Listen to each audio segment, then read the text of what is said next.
deadly riots over the government's plan to avoid defaulting on its loans. Is that the unemployment keeps rising, and it has to keep rising just because you have an excess supply of goods, which is... This is all borrowed money that our kids... And that debt is owned by banks in other countries. It's been over a while. Including right here at home. In the form of a convenient personal loan. A filter cigarette that delivers the taste, and 45 malt liquor. Are you hot? Quite some time ago, by a section of America is sponsoring I first learned it from my grandmother. Now, my grandmother was a wonderful person. She taught me how to play the game Monopoly. She understood that the name of the game is to acquire. She would accumulate everything she could, and eventually she became the master of the board. And then she would always say the same thing to me. She'd look at me and she'd say, "One day, you'll learn to play the game." One summer, I played Monopoly almost every day, all day long. And that summer, I learned to play the game. I came to understand the only way to win is to make a total commitment to acquisition. I came to understand that money and possessions, that's the way that you keep score. And by the end of that summer, I was more ruthless than my grandmother. I was ready to bend the rules if I had to win that game. And I sat down with her to play that fall. I took everything she had. I watched her give her last dollar and quit in utter defeat.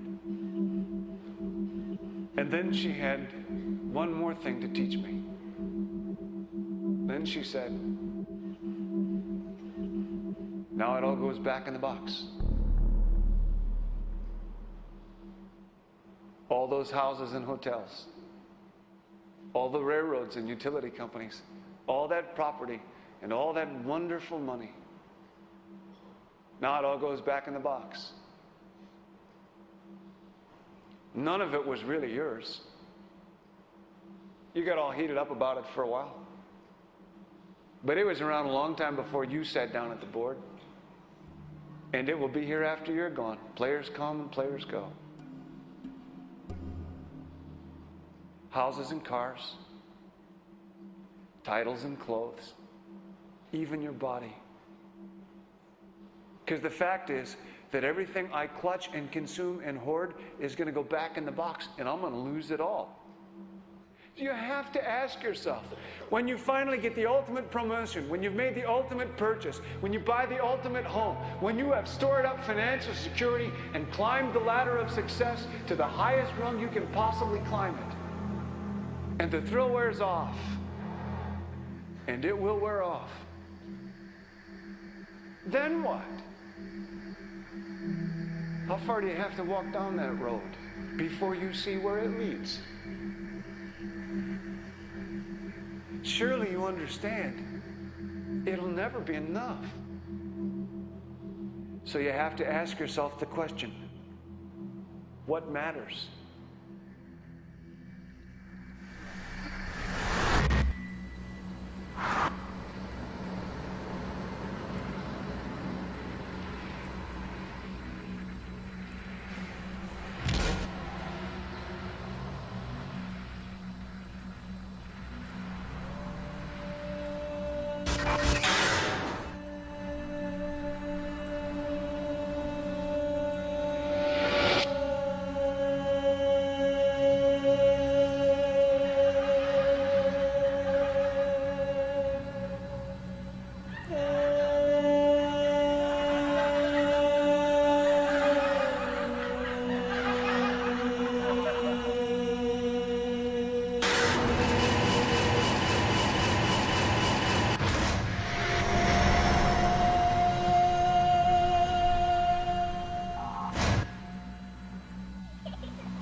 When I was a young man, growing up in New York City, I refused to pledge allegiance to the flag. Of course, I was sent to the principal's office, and he asked me, "Why don't you want to pledge allegiance? Everybody does." I said, "Everybody once believed the earth was flat, but that doesn't make it so." I explained that America owed everything it has to other cultures and other nations, and that I would rather pledge allegiance to the earth and everyone on it. Needless to say, it wasn't long before I left school entirely, and I set up a lab in my bedroom. There I began to learn about science and nature. I realized then that the universe is governed by laws, and that the human being, along with society itself, was not exempt from these laws. Then came the crash of 1929, which began what we now call the Great Depression. I found it difficult to understand why millions were out of work, homeless, starving, while all the factories were sitting there. The resources were unchanged. It was then that I realized that the rules of the economic game were inherently invalid. Shortly after came World War II, where various nations took turns systematically destroying each other. I later calculated that all the destruction and wasted resources spent on that war could have easily provided for every human need on the planet. Since that time, I have watched humanity set the stage for its own extinction. I have watched as the precious finite resources are perpetually wasted and destroyed in the name of profit and free markets. I have watched the social values of society be reduced into a base artificiality of materialism and mindless consumption. And I have watched as the monetary powers control the political structure of supposedly free societies. I'm 94 years old now, and I'm afraid my disposition is the same as it was 75 years ago. This shit's got to go.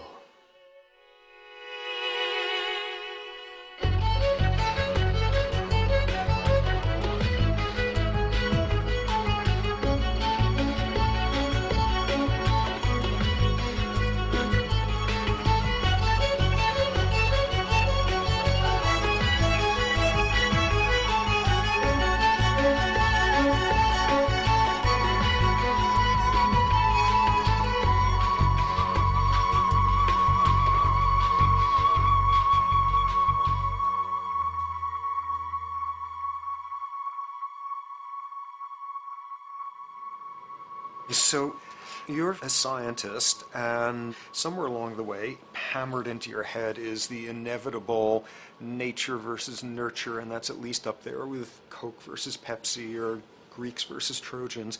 So nature versus nurture, this by now utterly oversimplifying view of where influences on how a cell deals with an energy crisis, up to what makes us who we are on the most individualistic levels of personality. And what you've got is this complete false dichotomy built around nature as deterministic. At the very bottom of all the causality of life is DNA and the code of codes and the Holy Grail, and everything is driven by it. And at the other end, a much more social science perspective, which is we are social organisms, and biology is for slime molds. Humans are free of biology, and obviously both views are nonsense.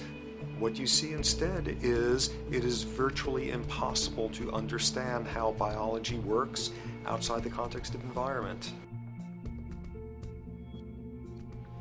One of the most crazy-making yet widespread and potentially dangerous notions is, oh, that behavior is genetic. Now, what does that mean? It means all sorts of subtle stuff if you sort of know modern biology, but for most people out there, what it winds up meaning is a deterministic view of life, one rooted in biology and genetics. Genes equal things that can't be changed. Genes equal things that are inevitable and that you might as well not waste resources trying to fix, might as well not put societal energies into trying to improve because it's inevitable, it's unchangeable. And that is sheer nonsense.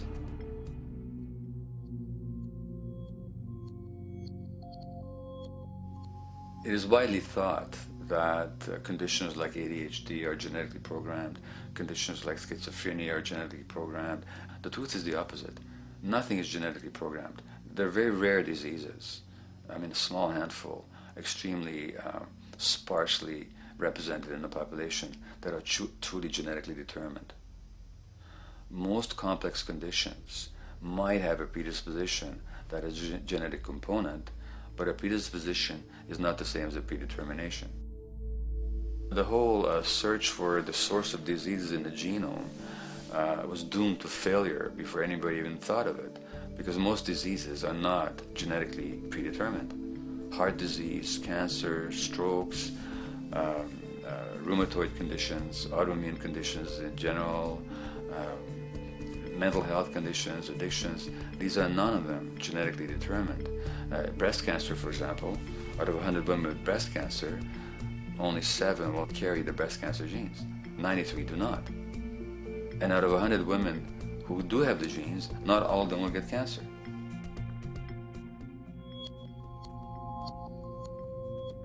Genes are not just things that make us behave in a particular way regardless of our environment. Genes give us different ways of responding to our environment. And in fact, it looks as if some of the early childhood influences of a kind of child rearing affect gene expression, actually turning on and off different genes to put you on a different developmental track, which may suit the kind of world you've got to deal with. So, for example, a study done in Montreal with suicide victims looked at autopsies of the brains of these people. And it turned out that if a suicide victim, these are usually young adults, had been abused as children, the abuse actually caused a genetic change in the brain that was absent in the brains of people who had not been abused. That's an epigenetic effect. Epi means on top of, so that the epigenetic influence is what happens environmentally to either activate or deactivate certain genes. In New Zealand, there's a study that was done in a town called Dunedin, in which a few thousand individuals were studied from birth up to into their 20s. What they found was that they could identify a genetic mutation, an abnormal gene, which did have some relation to the predisposition to commit violence, but only if the individual had also been subjected to severe child abuse. In other words, a child with this abnormal gene would be no more likely to be violent than anybody else, and in fact they actually had a lower rate of violence than people with normal genes, as long as they weren't abused as children. Great additional example of the ways in which genes are not be-all, end-all. Fancy technique where you can take a specific gene out of a mouse, that mouse and its descendants will not have that gene, you have knocked out that gene. So there's this one gene that codes for a protein that has something to do with learning and memory, and this fabulous demonstration, knock out that gene and you have a mouse that doesn't learn as well. Ooh, a genetic basis for intelligence. What was much less appreciated in that landmark study that got picked up by the media left and right is take those genetically impaired mice and raise them in a much more enriched, stimulating environment than your normal mice in a lab cage, and they completely overcame that deficit.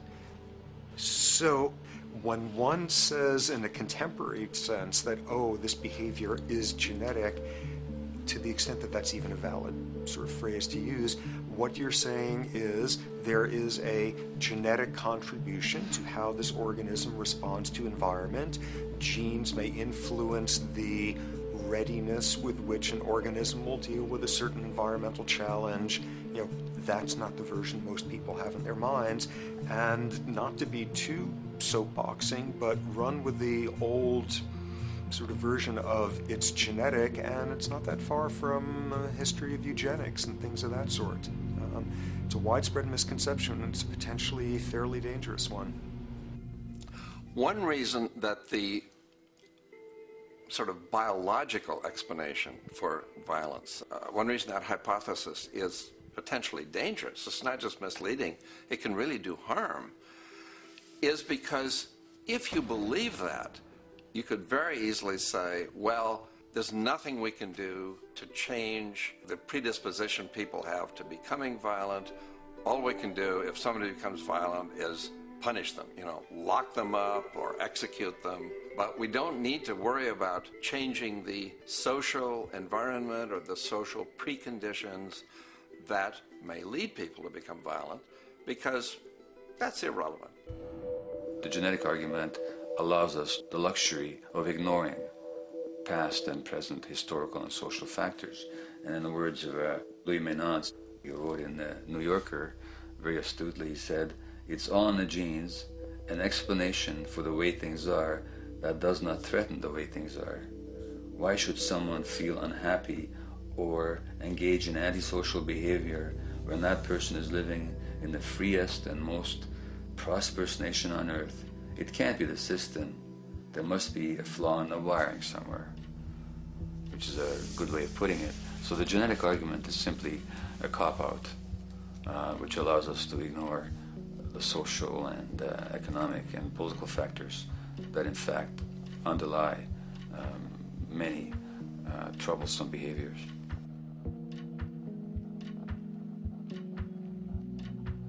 Addictions are usually considered to be a drug-related issue, but looking at it more broadly, I define addiction as any behavior that is associated with craving, with temporary relief, and with long-term negative consequences, along with an impairment of control over it, so that the person wishes to give it up or promises to do so, but can't follow through. And when you understand that, then you can see that there are many more addictions than simply those related to drugs. There's workaholism, there's addiction to shopping, to the internet, to video games. There's the addiction to power. People have power, but they want more and more and more. Nothing is ever enough for them. Acquisition, corporations that must own more and more. The addiction to oil, or at least to the wealth and to the products made accessible to us by oil. Look at the negative consequences on the environment. We're destroying the very earth that we inhabit for the sake of that addiction. Now, these addictions are far more devastating in their social consequences than the cocaine or heroin habits of my downtown East Side patients. Yet they're rewarded and considered to be respectable. The tobacco company executive that shows a higher profit will get a much bigger reward. He doesn't face any negative consequences legally or otherwise. In fact, he's a respected member of the board of several other corporations. But tobacco smoke-related diseases kill 5.5 million people around the world every year. In the United States, they kill 400,000 people a year. And these people are addicted to what? To profit. To such a degree are they addicted that they're actually in denial about the impact of their activities, which is typical for addicts, is denial. And that's a respectable one. It's respectable to be addicted to profit no matter what the cost. So what is acceptable and what is respectable is a highly arbitrary phenomenon in our society. And it seems like the greater the harm, the more respectable the addiction.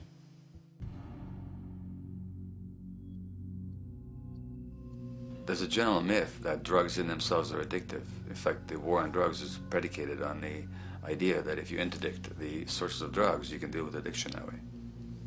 Now, if we understand addiction in a broader sense, we see that nothing in itself is addictive. No substance, no drug is by itself addictive, and no behavior is by itself addictive. Many people can go shopping without becoming shopaholics. Not everybody becomes a food addict. Not everyone who drinks a glass of wine becomes an alcoholic. So the real issue is what makes people susceptible, because it's the combination of a susceptible individual and the potentially addictive substance or behavior that actually then makes for full flowering of addiction. In short, it's not the drug that's addictive, it's the question of the susceptibility of the individual to being addicted to a particular substance or behavior. If we wish to understand what then makes some people susceptible, we actually have to look at their life experience. The old idea, although it's old, but it's still broadly held, that addictions are due to some genetic cause is simply scientifically untenable. What the case is actually is that certain life experiences make people susceptible. Life experiences that not only shape the person's personality and psychological needs, but also their very brains in certain ways. And that process begins in utero.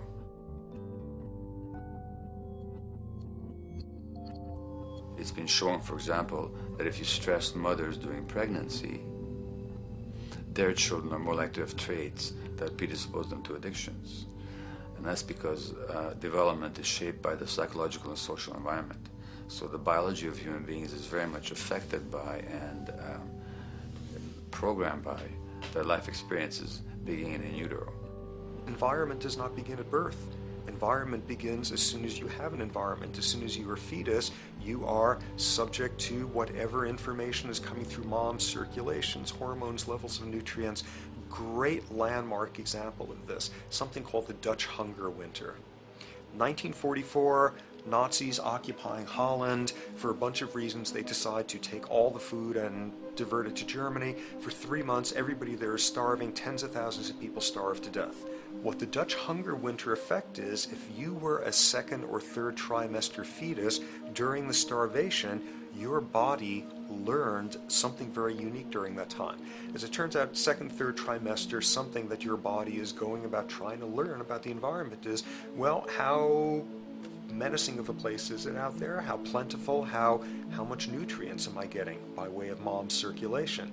Be a fetus who is starving during that time, and your body programs forever after to be really, really, really stingy with your sugar and fat, and what you do is you store every bit of it. Be a Dutch hunger winter fetus, and half a century later, everything else being equal, you are more likely to have high blood pressure, obesity, or metabolic syndrome.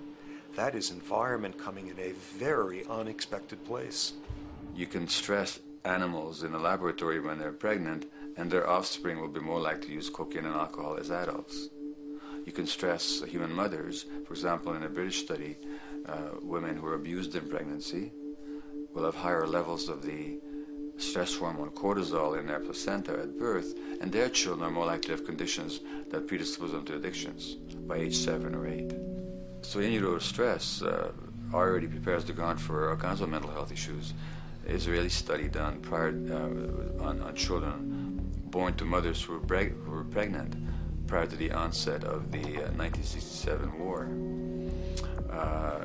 These women, of course, are very stressed, and their offspring have a higher incidence of schizophrenia than the average cohort. So there's plenty of evidence now that prenatal effects have a huge impact on the developing human being.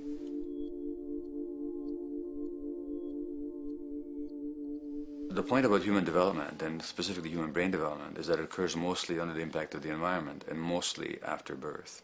Now, if you compare us to a horse, which can run on the first day of life, we see that we are very undeveloped. We can't muster that much neurological coordination, balance, muscle strength, visual acuity until a year and a half, 2 years. And that's because the brain development that in the horse happens in the safety of the womb, in a human being has to happen after birth.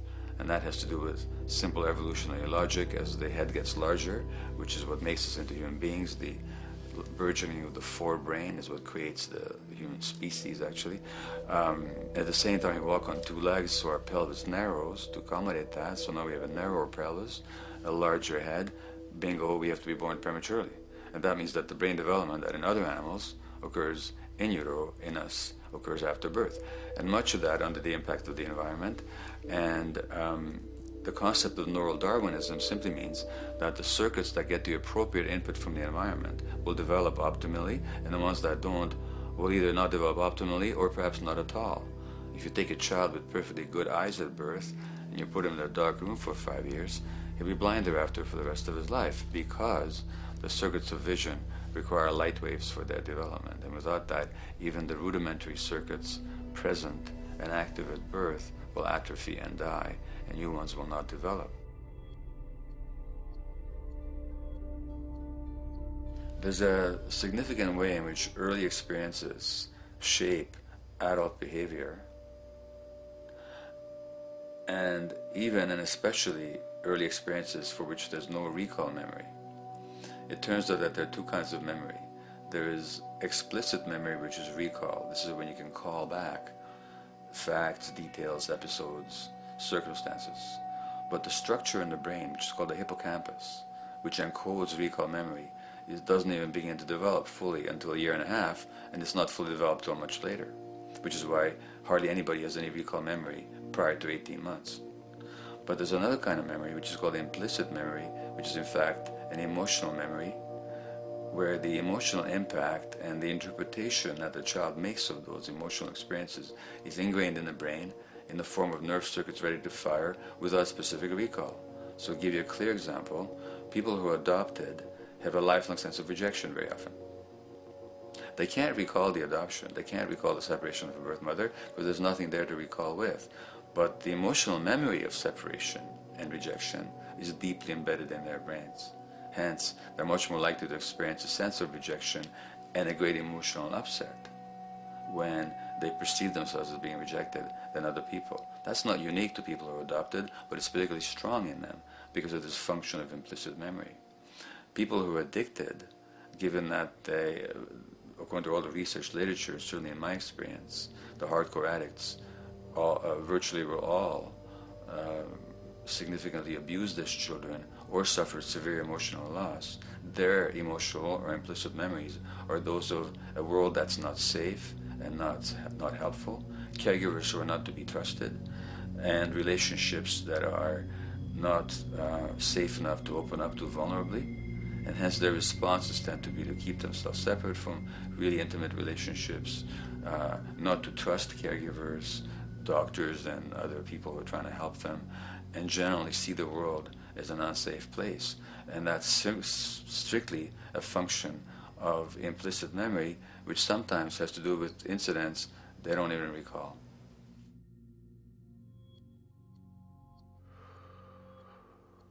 Infants who are born premature are often in incubators and various types of gadgetry and machinery for weeks and perhaps months. It's now known that if these children are touched and stroked on the back for just 10 minutes a day, that promotes their brain development. So human touch is essential for development. And in fact, infants who are never picked up will actually die. That's how much of a fundamental need being held is to human beings. In our society, there's an unfortunate tendency to tell parents not to pick up their kids, not to hold them, not to pick up babies who are crying for fear of spoiling them, or to encourage them to sleep through the night. You don't pick them up, which is just the opposite of what the child needs. And these children might go back to sleep because they give up and their brains just shut down as a way of defending against the vulnerability of being abandoned really by their parents. But their implicit memories will be that of a world that doesn't give a damn. A lot of these differences are structured very early in life. In a way, if you like, the parental experience of adversity, how tough life is or how easy it is passed on to children, whether through maternal depression or parents being bad-tempered with their kids because they've had a hard day or just being too tired at the end of the day. And these have very powerful effects, programming children's development, which we know a lot about now. But that early sensitivity isn't just an evolutionary mistake. It exists again in many different species. Even seedlings, there's an early adaptive process to the kind of environment they're growing up in. But for humans, the adaptation is to the quality of social relations. And so early life how nurturing or how much conflict, how much attention you get, is a taster of the kind of world you may be growing up in. Are you growing up in a world where you have to fight for what you can get, watch your back, fend for yourself, learn not to trust others? Or are you growing up in a society where you depend on reciprocity, mutuality, cooperation, where empathy is important, where your security depends on good relations with other people? And that needs a very different emotional and cognitive development. And that's what the early sensitivity is about. And parenting is almost, quite unconsciously, a system for passing on that experience to children of the kind of world they're in. The great British child psychiatrist D.W. Winnicott said that fundamentally two things can go wrong in childhood. One is when things happen that shouldn't happen, and then things that should happen but don't. And the first category is the traumatic and abusive and abandonment experiences of my downtown East Side patients and of many addicts. That's what shouldn't happen but did. But then there is the non-stressed, attuned, non-distracted attention of the parent that every child needs, that very often children don't get. They're not abused, they're not neglected, and they're not traumatized. But what should happen, the presence of the emotionally available, nurturing parent, just is not available to them because of the stresses in our society and the parenting environment. And the psychologist Alan Shore calls that proximal abandonment, when the parent is physically present but emotionally absent. I have spent roughly the last 40 years of my life working with the most violent people our society produces, murderers, rapists, and so on, in an attempt to understand what causes this violence. I discovered that the most violent of the criminals in our prisons had themselves been victims of a degree of child abuse that was beyond the scale of what I ever thought of applying the term child abuse to. I had no idea of the depth of the depravity with which children in our society are all too often treated. The most violent people I saw were themselves the survivors of their own attempted murder, often at the hands of their parents or other people in their social environment, or were the survivors of family members who'd been killed, their closest family members, by other people. The Buddha argued that everything depends on everything else.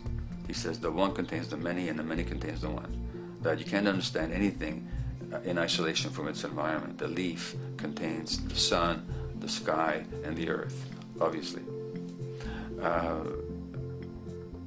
This has not been shown to be true, of course, all around, and specifically when it comes to human development. The modern scientific term for it is the biopsychosocial nature of human development, which says that the biology of human beings depends very much on their interaction with the social and psychological environment. And specifically, the psychiatrist and researcher Daniel Siegel at the University of California, Los Angeles, UCLA, has coined the phrase interpersonal neurobiology, which means to say that the way that our nervous system functions depends very much on our personal relationships. In the first place with the parenting caregivers, and in the second place with other important attachment figures in our lives, and in the third place with our entire culture. So that you can't separate the neurological functioning of a human being from the environment in which he or she grew up in and continues to exist in.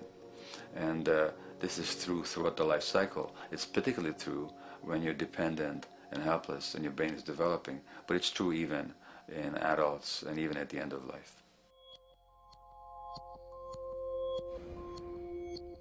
Human beings have lived in almost every kind of society, from the most egalitarian, hunting and gathering societies seem to have been very egalitarian, for instance, based on food sharing, gift exchange. Small bands of people living predominantly off of foraging, but a little bit of hunting.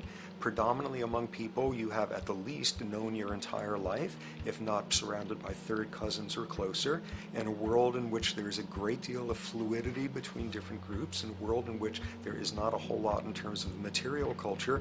This is how humans have spent most of their hominid history. And no surprise, that makes for a very different world. One of the things you get as a result of that is far less violence. Organized group violence is not something that occurred at that time of human history, and that seems quite clear. So where did we go wrong? Violence is not universal. It's not symmetrically distributed throughout the human race. There is a huge variation in the amount of violence in different societies. There are some societies that have virtually no violence. There are others that destroy themselves. Some of the Anabaptist religious groups that are complete, strict pacifists, like the Amish, the Mennonites, the Hutterites. Among some of these groups, the Hutterites, there are no recorded cases of homicide. During our major wars, like World War II, where people were being drafted, they would refuse to serve in the military. They would go to prison rather than serve in the military. In the kibbutzim in Israel, the level of violence is so low that the criminal courts there will often send violent offenders, people who've committed crimes, to live on the kibbutzim in order to learn how to live a nonviolent life, because that's the way people live there. So we are amply shaped by society. Our societies, in the broader sense, including our theological, our metaphysical, our linguistic influences, etc., our societies help shape us as to whether or not we think life is basically about sin or about beauty, whether the afterlife will carry a price for how we live our lives or if it's irrelevant. In a broad sort of way, different large societies could be termed as individualistic or collectivist, and you get very different people and different mindsets, and I suspect different brains coming along with that. We in America are in one of the most individualistic of societies, and capitalism being a system that allows you to go higher and higher up a potential pyramid, and the deal is it comes with fewer and fewer safety nets. By definition, the more stratified a society is, the fewer people you have as peers, the fewer people with whom you have symmetrical, reciprocal relationships, and instead all you have are differing spots and endless hierarchies. And a world in which you have few reciprocal partners is a world with a lot less altruism.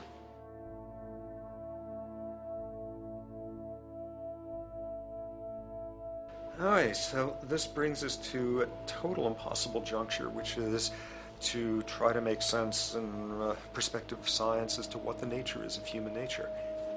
You know, on a certain level, the nature of our nature is not to be particularly constrained by our nature. We come up with more social variability than any species out there, more systems of belief, of styles of family structures, of ways of raising children. The capacity for variety that we have is extraordinary. In a society which is predicated on competition and really very often the ruthless exploitation of one human being by another, the profiteering of other people's problems, and very often the creation of problems for the purpose of profiteering, the ruling ideology will very often justify that behavior by appeals to some fundamental and unalterable human nature. So the myth in our society is that people are competitive by nature, and that they're individualistic, and that they're selfish. The real reality is quite the opposite.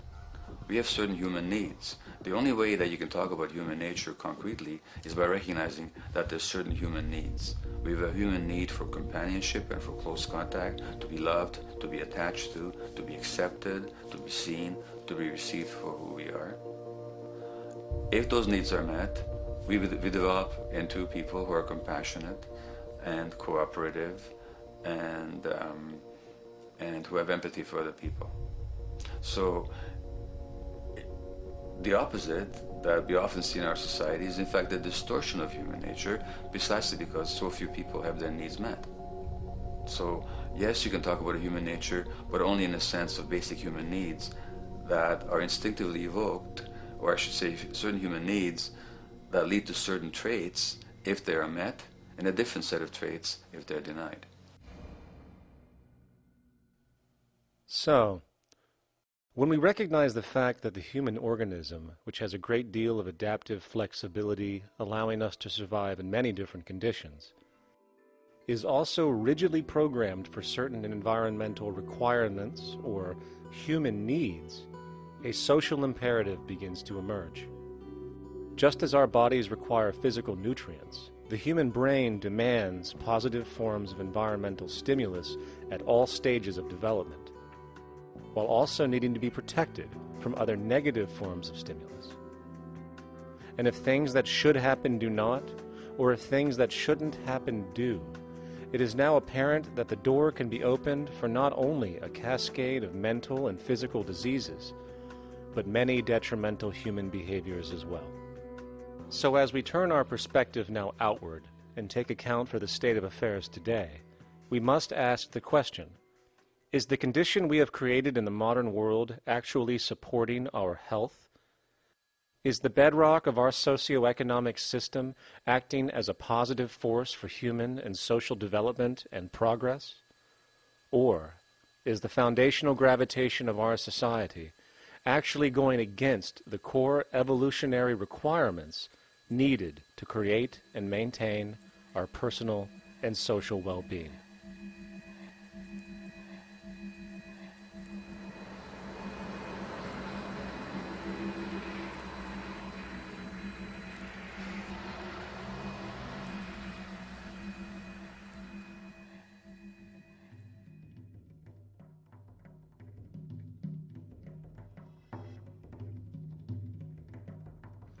So one might ask, where did this all begin? What we have today, really a world in a state of cumulative collapse. You get it started with John Locke. And John Locke introduces property, and he has three provisos for just private right and property. And the three provisos are that there must be enough left over for others, and that you must not let it spoil, and that you, most of all, must mix your labor with it. It seems justified. You mix your labor with the world, then you're entitled to the product, and as long as there's enough left over for others, and as long as it doesn't spoil, you don't allow anything to go to waste, that's okay. Well, he spends a long time of his famous treatise of government, and it's since been the canonical text for economic and political and legal understanding. Is still the classic text of study. Well, what he did is, after he gives the provisos, and you're almost thinking at the time whether you're for private property or not, he's given a very good and plausible and powerful defense of private property here. Well, he drops them. He drops them like that, right in one sentence. He says, well, once the introduction of money came in by men's tacit consent, then it became, and he doesn't say all the provisos are canceled, erased, but that's what happens.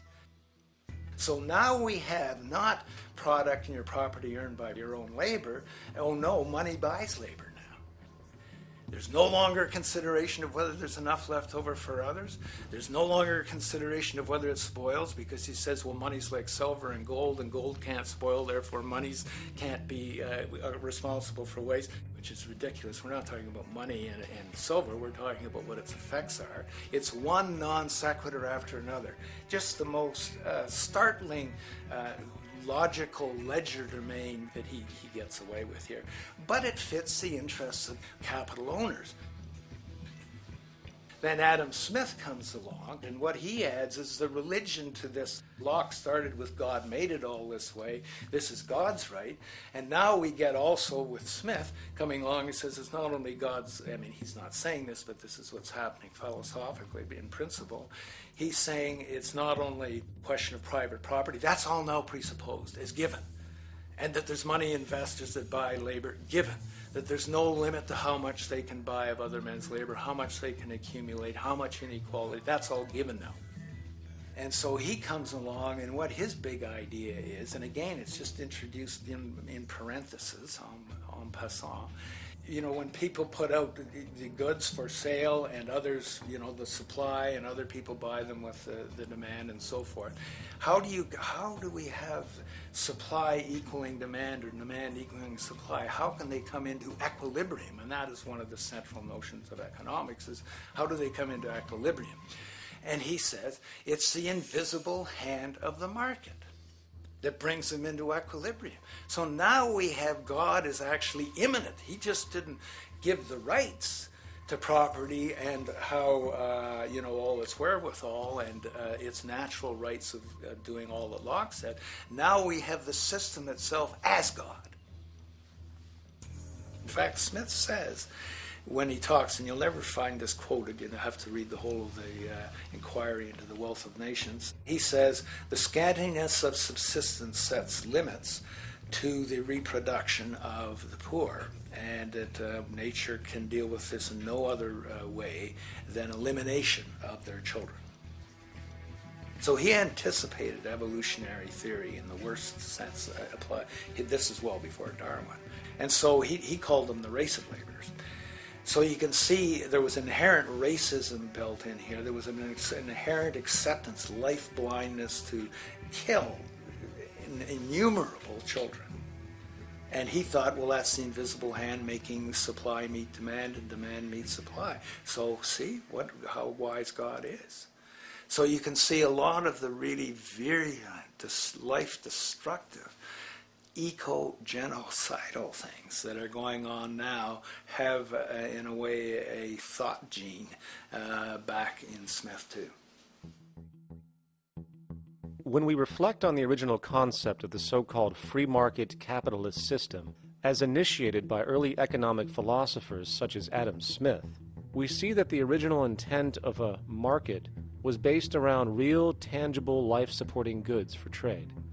Adam Smith never fathomed that the most profitable economic sector on the planet would eventually be in the arena of financial trading or so-called investment, where money itself is simply gained by the movement of other money in an arbitrary game which holds zero productive merit to society. Yet, regardless of Smith's intent, the door for such seemingly anomalous advents was left wide open by one fundamental tenet of this theory.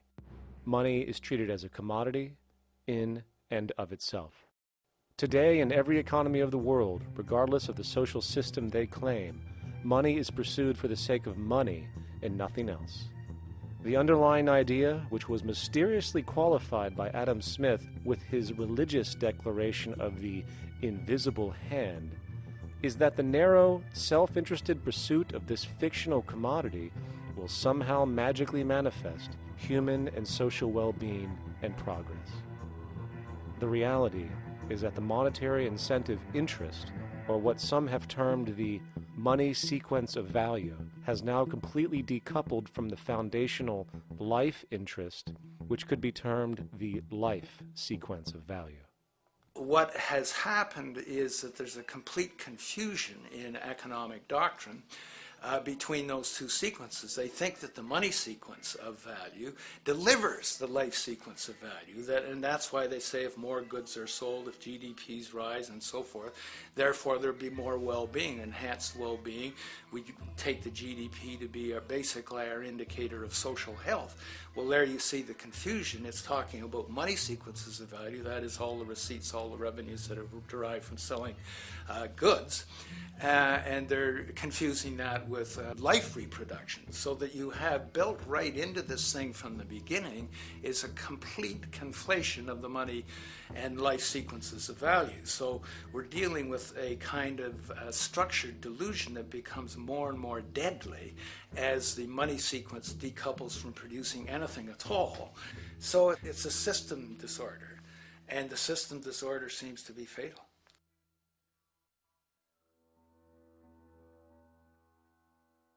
In society today, you seldom hear anyone speak of the progress of their country or society in terms of their physical well-being, state of happiness, trust, or social stability. Rather, the measures are presented to us through economic abstractions. We have the gross domestic product, the consumer price index, the value of the stock market, rates of inflation, and so on. But does this tell us anything of real value as to the quality of people's lives? No, all these measures have to do with the money sequence itself and nothing more. For example, the gross domestic product of a country is a measure of the value of goods and services sold. This measure is claimed to correlate to the standard of living of a country's people. In the United States, healthcare accounted for over 17% of GDP in 2009, amounting to over $2.5 trillion spent, hence creating a positive effect on this economic measure. And based on this logic, it would be even better for the U.S. economy if healthcare services increased more so, perhaps to $3 trillion or $5 trillion, since that would create more growth, more jobs, and hence boasted by economists as a rise in their country's standard of living. But wait a minute, what do healthcare services actually represent? Well, sick and dying people. That's right, the more unhealthy people there are in America, the better the economy. Now, that is not an exaggeration or a cynical perspective. In fact, if we step back far enough, you will realize that the GDP not only doesn't reflect real public or social health on any tangible level, it is, in fact, mostly a measure of industrial inefficiency and social degradation. And the more you see it rise, the worse things are becoming with respect to personal, social, and environmental integrity. You have to create problems to create profit. There is no profit under the current paradigm in saving lives, putting balance on this planet, having justice and peace or anything else. There's just no profit there. There's an old saying, pass a law, create a business, whether you're creating a business for a lawyer or whatever. So, crime does create business, just like destruction creates business in Haiti. We have now roughly 2 million people incarcerated in this country, and of those, many of them are in prisons run by private corporations, Corrections Corporation of America, Wackenhut, who trade their stock on Wall Street based upon how many people are in jail. Now that's sickness, but that is a reflection of what this economic paradigm calls for. So what exactly does this economic paradigm call for? What is it that keeps our economic system going? Consumption. Or more accurately, cyclical consumption. When we break down the foundation of classic market economics, we are left with a pattern of monetary exchange that simply cannot be allowed to stop or even substantially slowed, if the society as we know it is to remain operational. There are three main actors on the economic stage: the employee, the employer, and the consumer. The employee sells labor to the employer for income. The employer sells its production services and hence goods to the consumer for income. And the consumer, of course, is simply another role of the employer and employee, spending back into the system to enable the cyclical consumption to continue. In other words, the global market system is based on the assumption that there will always be enough product demand in society to move enough money around at a rate which can keep the consumption process going. And the faster the rate of consumption, the more so-called economic growth is assumed, and so the machine goes. But hold on, I thought an economy was meant to, economize? Doesn't the very term have to do with preservation and efficiency and a reduction of waste? So how does our system, which demands consumption and the more the better, efficiently preserve or economize at all? Well, it doesn't. The intent of the market system is, in fact, the exact opposite of what a real economy is supposed to do, which is efficiently and conservatively orient the materials for production and distribution of life-supporting goods. We live on a finite planet with finite resources, where, for example, the oil we utilize took millions of years to develop, where the minerals we use took billions of years to develop. So, having a system that deliberately promotes the acceleration of consumption for the sake of so-called economic growth is pure ecocidal insanity. Absence of waste, that's what efficiency is. Absence of waste. This system is more wasteful than all the other existing systems in the history of the planet. Every level of life organization and life system is in a state of crisis and challenge and decay or collapse. No peer-reviewed journal in the last 30 years will tell you anything different. That is that every life system is in decline, as well as social programs, as well as our water access. Try to name any means of life that isn't threatened and in danger. You can't. There really isn't one, and that's very, very despairing. But we haven't even figured out the causal mechanism. We don't want to face the causal mechanism. We just want to go on, that's what insanity is, where you keep doing the same thing over and over again, though it clearly doesn't work. So you're really dealing with not an economic system, but I would go so far as to say an anti-economic system.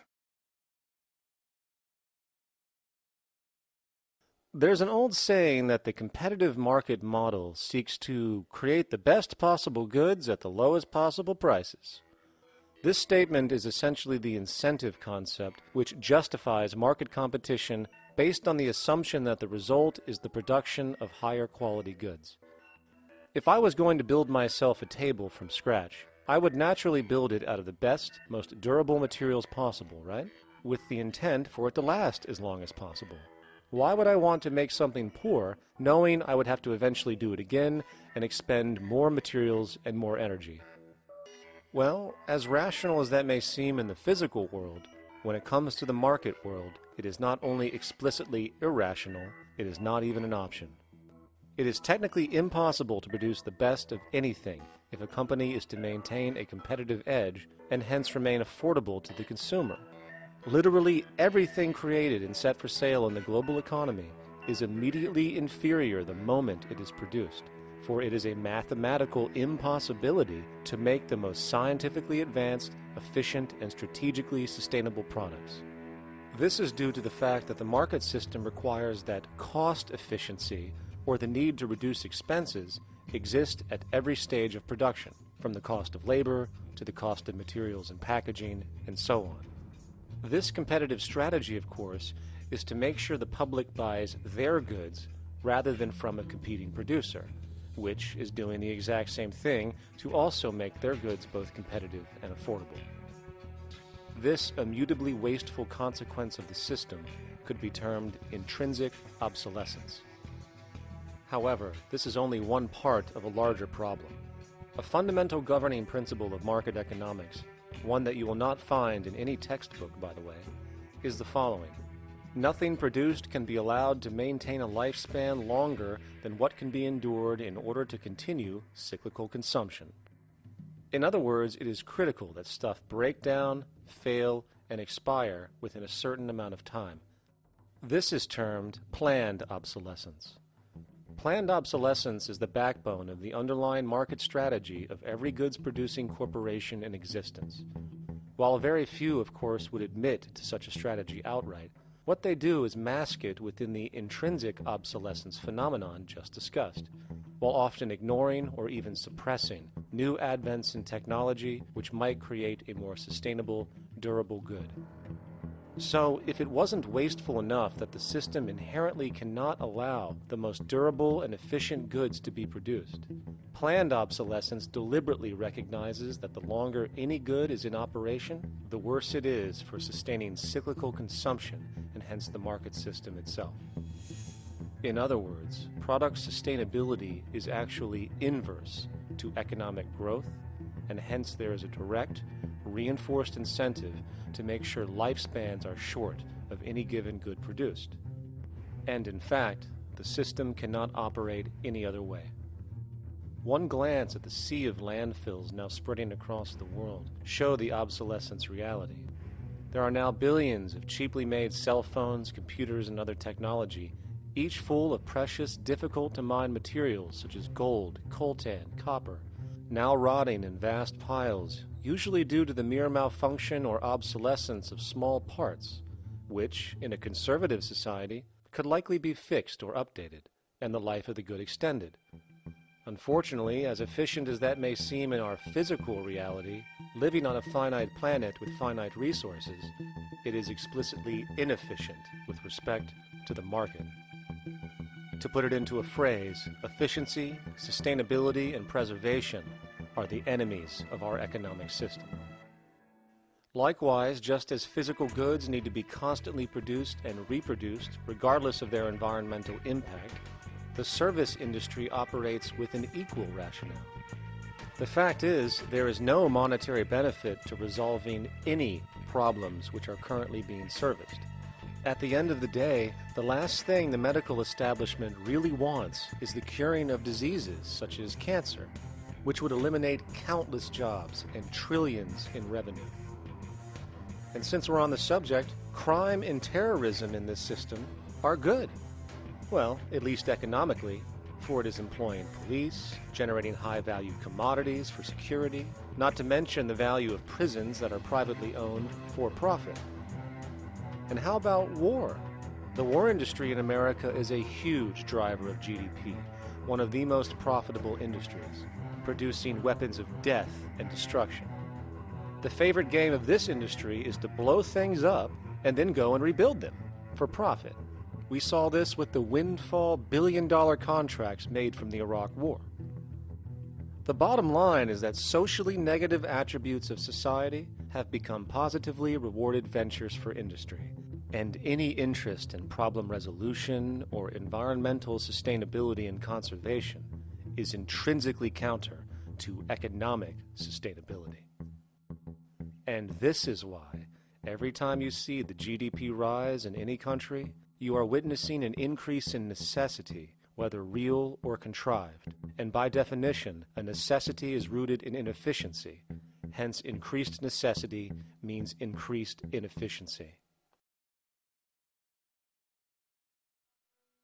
The American dream is based on rampant consumerism. It is based upon the fact that mainstream media, and especially commercial advertising, all corporations who need this infinite growth have convinced us or brainwashed most people in America, and hence the world, that we have to have X number of material possessions and the possibility of gaining infinitely more material possessions in order to be happy.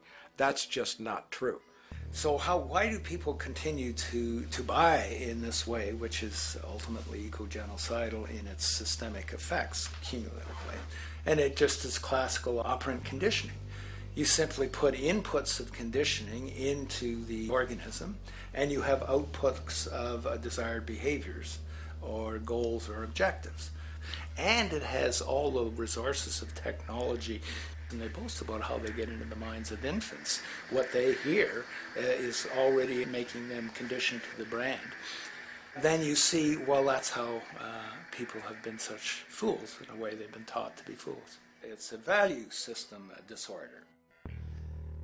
You know, if there is any testament to the plasticity of the human mind, if there is any proof to how malleable human thought is and how easily conditioned and guided people can become based on the nature of their environmental stimulus and what it reinforces, the world of commercial advertising is the proof. You have to stand in awe at the level of brainwashing where these programmed robots known as consumers wander the landscape only to walk into a store and spend, say, $4,000 on a handbag that likely costs $10 to make in a sweatshop overseas, only for the brand status it supposedly represents in the culture. Or perhaps the ancient communal traditions which increase trust and cohesiveness in society, which have now been hijacked by acquisitive, materialistic values, where now annually we exchange useless crap a few times a year. And we might wonder why so many today have a compulsion to shopping and acquisition, when it is clear that they have been conditioned from childhood to expect material goods as a sign of their status with friends and family. The fact is, the foundation of any society are the values that support its operation, and our society, as it exists, can only operate if our values support the conspicuous consumption it requires to continue the market system. 75 years ago, consumption in America and much of the First World was half of what we see today per person. Today's new consumer culture has been manufactured and imposed due to the very real need for higher and higher levels of consumption. And this is why most corporations now spend more money on advertising than the actual process of product creation itself. They work diligently to create a false need for you to fill, and it happens to work. You know, economists are in fact not economists at all. They're propagandists of money value. And you'll find that all their models basically get down to token exchanges that are to the profit of one side or both sides or whatever, but they're completely disconnected from the actually existing world of reproduction. In Ohio, an old man failed to pay his electric bill. You may be familiar with the case. And the electric company turned off the electricity and he died. The reason they turned it off was because it wouldn't have been profitable for them to keep it on because he didn't pay his bill. Do you believe that was right? The responsibility really lies not on the electric company for turning it off, but on those of this man's neighbors and friends and associates who are not charitable enough to enable him as an individual to meet the electric bill. Did I hear that right? Did he just say the death of a man caused by not having money was the responsibility of other people, or in effect, charity?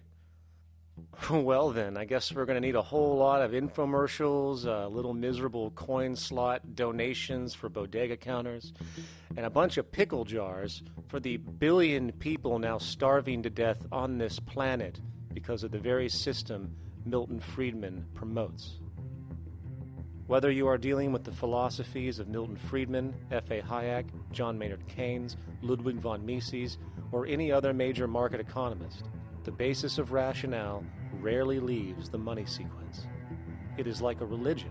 Consumption analysis, stabilization policies, deficit spending, aggregate demand. It exists as a never-ending, self-referring, self-rationalizing circle of discourse where universal human need, natural resources, or any form of physical life-supporting efficiency is ruled out by default and replaced by the singular notion that humans seeking advantage over each other for money alone, motivated by their own narrow self-interest, will magically create a sustainable, healthy, balanced society. There is no life coordinate in this whole theory, this whole doctrine. What are they doing? What are they doing? What they're doing is tracking money sequences. That's all it is tracking money sequences, presupposing everything that matters. One, that there's no life coordinates. No life coordinates. Two, that all the agents are self-maximizing preference seekers. That is, they think of nothing other than themselves and what they can get most for themselves. That's the notion, that's the ruling notion of rationality. Self-maximizing choice. And the only thing that they're interested in self-maximizing is money or commodities. Well, where does social relations come in? It doesn't, except in the exchange to self-maximize. Where do our natural resources come in? They don't, except to exploit. Where does the family come in as being able to survive? It doesn't. They have to have money in order to purchase any good. Well, shouldn't an economy deal somewhere with human need? Isn't that what the fundamental issue is, to satisfy human needs? Oh, need isn't even in your lexicon. You dissolve it into wants. And what is a want? That means money demand that wants to buy. Well, if it's money demand that wants to buy, it's got nothing to do with need, because it may be the person has no money demand and desperately needs, say, water supply. Or it may be money demand wants a gold toilet seat. Well, where does it all go? To the gold toilet seat. And you call this economics? Like, it's really, when one thinks of it, it's got to be the most bizarre delusion in the history of human thought. Now, so far we have focused on the market system, but this system is actually only one half of the global economic paradigm. The other half is the monetary system. While the market system deals with the interaction of people gaming for profit across the spectrum of labor, production, and distribution, the monetary system is an underlying set of policies set by financial institutions which create conditions for the market system, among other things. It includes terms we often hear, such as interest rates, loans, debt, the money supply, inflation, etc. And while you might want to pull your hair out listening to the gibberish coming from the monetary economists, modest preemptive actions can obviate the need of more drastic actions at a later date. The nature and effect of this system is actually quite simple. Our economy has, or the global economy, has three basic things that govern it. One is fractional reserve banking, banks printing money out of nothing. It's also based upon compound interest. When you borrow money, you have to pay back more than you borrowed, which means that you, in effect, create money out of thin air, again, which has to be serviced by creating still more money. We live in an infinite growth paradigm. The economic paradigm we live in now is a Ponzi scheme. Nothing grows forever. It's not possible. As a great psychologist James Hillman wrote, the only thing that grows in a human body after a certain age is cancer. It's not just the amount of money that has to keep growing, it's the amount of consumers. Consumers to borrow money at interest to generate more money, and obviously that's not possible on a finite planet. People are basically vehicles to just create money, which must create more money to keep the whole thing from falling apart, which is what's happening right now. There are really only two things anyone needs to know about the monetary system. 1. All money is created out of debt. Money is monetized debt, whether it materialized from treasury bonds, home loan contracts, or credit cards. In other words, if all outstanding debt was to be repaid right now, there would not be $1 in circulation. And 2, interest is charged on virtually all loans made, and the money needed to pay back this interest does not exist in the money supply outright. Only the principal is created by the loans, and the principal is the money supply. So, if all this debt was to be repaid right now, not only would there not be $1 left in circulation, there would also be a gigantic amount of money owed that is literally impossible to pay back, for it does not exist. The consequence of all of this is that two things are inevitable: inflation and bankruptcy. As far as inflation, this can be seen as an historical trend in virtually every country today, and easily tied to its cause, which is the perpetual increase of the money supply, which is required to cover the interest charges and keep the system going. As far as bankruptcy, it comes in the form of debt collapse. This collapse will inevitably occur with a person, a business, or a country, and typically happens when the interest payments are no longer possible to make. But there is a bright side to all of this. Well, at least in terms of the market system, because debt creates pressure. Debt creates wage slaves. A person in debt is much more likely to take a low wage than a person who isn't, hence becoming a cheap commodity. So it's great for the corporations to have a pool of people that have no financial mobility.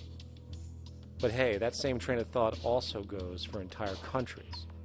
The World Bank and the International Monetary Fund, which mostly serve as proxies for transnational corporate interests, give gigantic loans to troubled countries at very high interest rates, and then, once the countries are deeply in the hole and can't pay, austerity measures are applied, the corporations swoop in, set up sweatshops, and take their natural resources.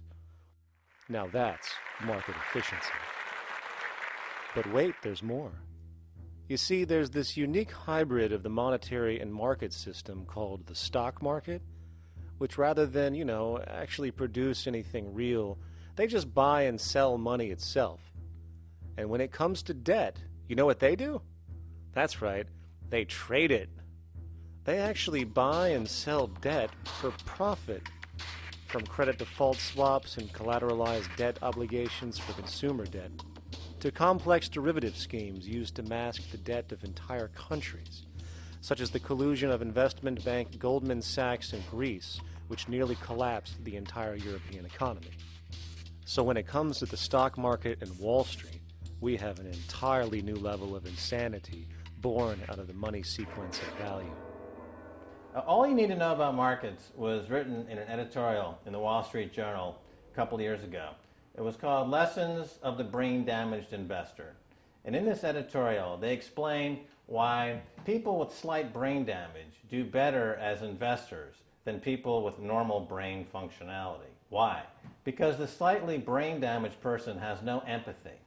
And that's the key. If you don't have any empathy, you do well as an investor. And so Wall Street breeds people who have no empathy, to go in there and to make decisions and make trades that they have no compunction about and no thought whatsoever as to what they're doing might affect their fellow human being. So they breed these robots, these people who have no souls. And since they don't even want to pay these people anymore, they're now breeding robots, real algorithmic traders. Goldman Sachs and the high-frequency trading scandal. They put a computer next to the exchange, the New York Stock Exchange. This computer, this co-located computer, as they call it, it front-runs all the trades on the exchange, and it hits the exchange with volumes of orders in ways that scout pennies and nickels away from the exchange. It's like they're siphoning money all day long. They went one quarter last year, 30 or 60 straight days without a single down day and made millions of dollars every single day. Is that because, well, that's statistically impossible. When I worked on Wall Street, the way it works is everyone kicks upstairs the bribes. The brokers bribe to the office manager bribes to the regional sales manager sales manager bribes to the national sales manager. It's a common understanding. At Christmas, who gets the biggest bonus at Christmas in an average brokerage office? The compliance officer.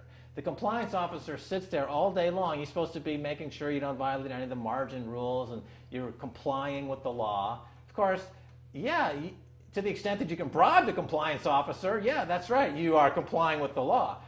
So how does fraud has become the system? It's no longer a byproduct. It is the system. You know, it's like that old Woody Allen joke. He says, "Doctor, my brother thinks he's a chicken." And the doctor says, "Take a pill, and that should cure the problem." And he says, "No, doctor, you don't understand. We need the eggs."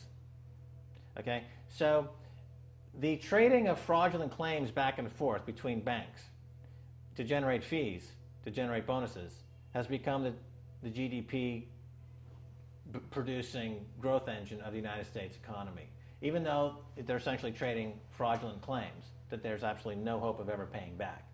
They're processing and generating and resecuritizing nothing. If I write $20 billion on a cocktail napkin and I sell it to JP Morgan while JP Morgan writes $20 billion on a cocktail napkin, and we swap those two cocktail napkins at a bar, and we each pay ourselves 1/4% in a fee, we make a lot of money for our Christmas bonus.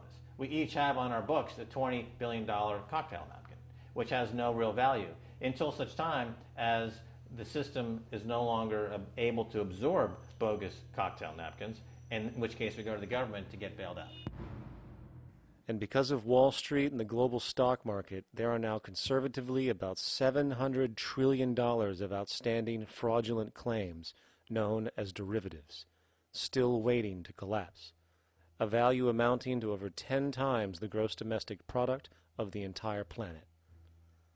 And while we have seen the bailouts of corporations and banks by governments, which of course comedically borrow their money from banks to begin with, we are now seeing attempts to bail out whole countries by conglomerates of other countries through the international banks. But how do you bail out a planet? There is no country out there that isn't now saturated in debt. The cascade of sovereign debt defaults we have seen can only be the beginning when the math is taken into account. It has been estimated in the United States alone that income tax would need to be raised to 65% per person just to cover the interest in the near future. Economists are now foreshadowing that within a few decades, 60% of the countries on the planet will be bankrupt. But, hold on, let me get this straight. The world is going bankrupt, whatever the hell that means, because of this idea called debt, which doesn't even exist in the physical reality. It's only part of a game that we've invented. And yet, the well-being of billions of people is now being compromised. Extreme layoffs, tent cities, accelerating poverty, austerity measures imposed, schools shutting down, child hunger, and other levels of familial deprivation, all because of this elaborate fiction. What are we, fucking stupid? Hey, Mars, my man. Help a brother out, huh? Grow up, kid.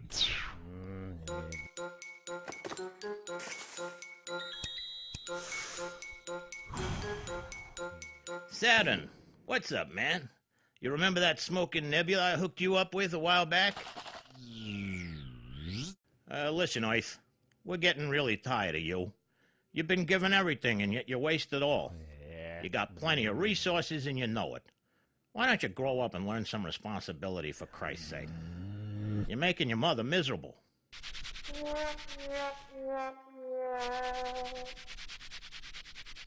You're on your own, pal. Yeah, whatever.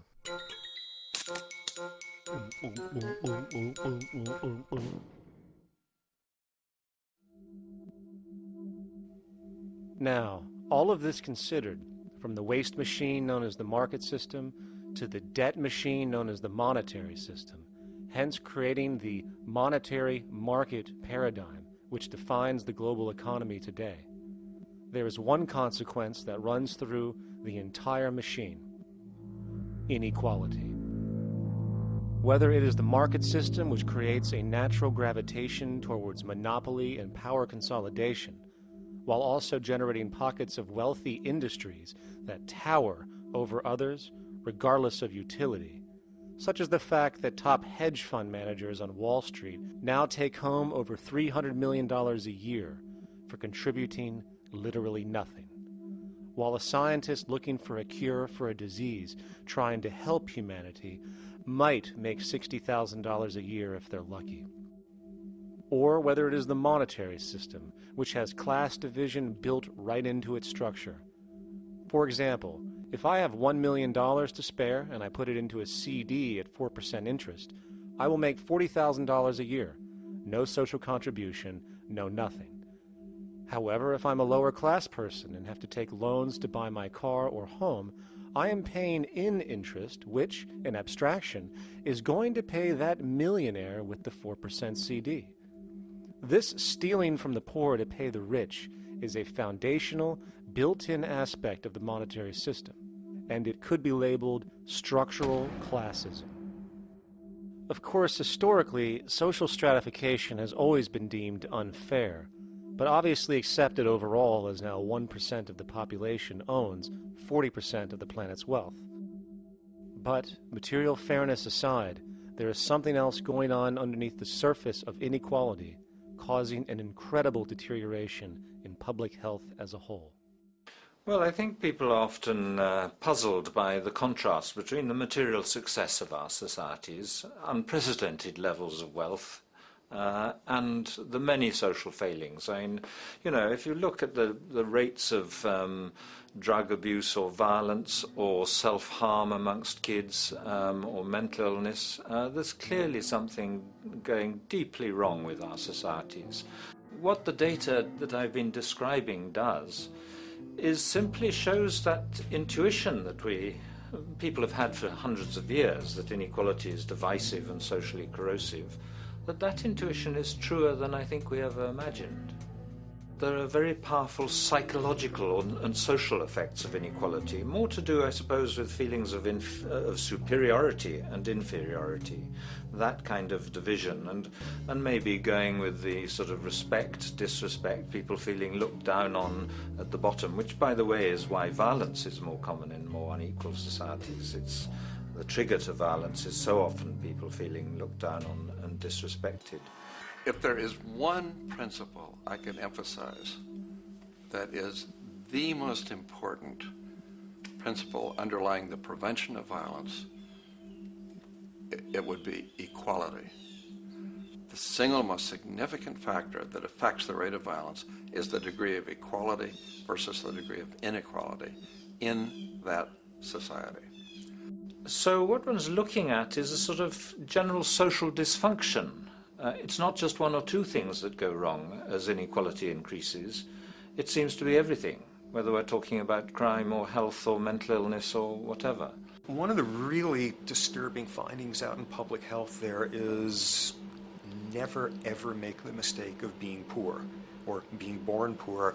Your health pays for it in endless sorts of ways, something known as the health socioeconomic gradient. As you move down from the highest strata in society in terms of socioeconomic status, every step down, health gets worse for umpteen different diseases.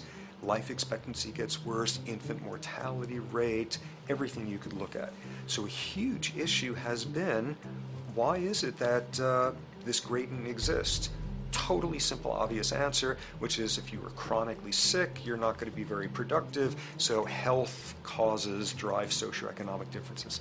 Not that in the slightest. On the very simple level that you could look at socioeconomic status of a 10-year-old, and that's going to predict something about their health decades later. So that's the direction of causality. Next one, what's it about? Oh, it's perfectly obvious. Poor people can't afford to go to the doctor.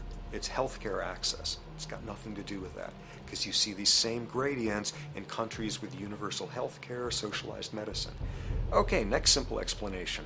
Oh, on the average, the poorer you are, the more likely you are to smoke, to drink, to all sorts of lifestyle risk factor stuff. Yeah, those contribute, but careful studies have shown that explains maybe about a third of the variability. So what's left? And what's left is having a ton to do with the stress of poverty. So the poorer you are, starting off being, the person who's $1 income behind Bill Gates, the poorer you are in this country, on the average, the worse your health is. This tells us something really important. The health connection with poverty, it's not about being poor, it's about feeling poor. Increasingly, we recognize that chronic stress is an important influence on health, but the most important sources of stress are the quality of social relations. And if there is anything that lowers the quality of social relations, it is the socioeconomic stratification of society. What science has now shown is that regardless of material wealth, the stress of simply living in a stratified society leads to a vast spectrum of public health problems. And the greater the inequality, the worse they become. Life expectancy, longer in more equal countries. Drug abuse, less in more equal countries. Mental illness, less in more equal countries. Social capital, meaning the ability of people to trust each other, naturally greater in more equal countries. Educational scores, higher in more equal countries. Homicide rates, less in more equal countries. Crime and rates of imprisonment, less in more equal countries. It goes on and on. Infant mortality, obesity, teen birth rate, less in more equal countries. And perhaps most interesting, innovation, greater in more equal countries, which challenges the age-old notion that a competitive, stratified society is somehow more creative and inventive. Moreover, a study done in the UK called the Whitehall Study confirmed that there is a social distribution of disease as you go from the top of the socioeconomic ladder to the bottom. For example, it was found that the lowest rungs of the hierarchy had a 4-fold increase of heart disease-based mortality compared to the highest rungs. And this pattern exists irrespective of access to health care. Hence, the worse a person's relative financial status, the worse their health is going to be on average. This phenomenon is rooted in what could be termed psychosocial stress, and it is at the foundation of the greatest social distortions plaguing our society today. Its cause? The monetary market system. Make no mistake, the greatest destroyer of ecology, the greatest source of waste and depletion and pollution, the greatest purveyor of violence, war, crime, poverty, animal abuse, and inhumanity, the greatest generator of social and personal neuroses, mental disorders, depression, anxiety, not to mention the greatest source of social paralysis, stopping us from moving into new methodologies for personal health, global sustainability, and progress on this planet, is not some corrupt government or legislation, not some rogue corporation or banking cartel, not some flaw of human nature, and not some secret hidden cabal that controls the world. It is, in fact, the socio-economic system itself at its very foundation.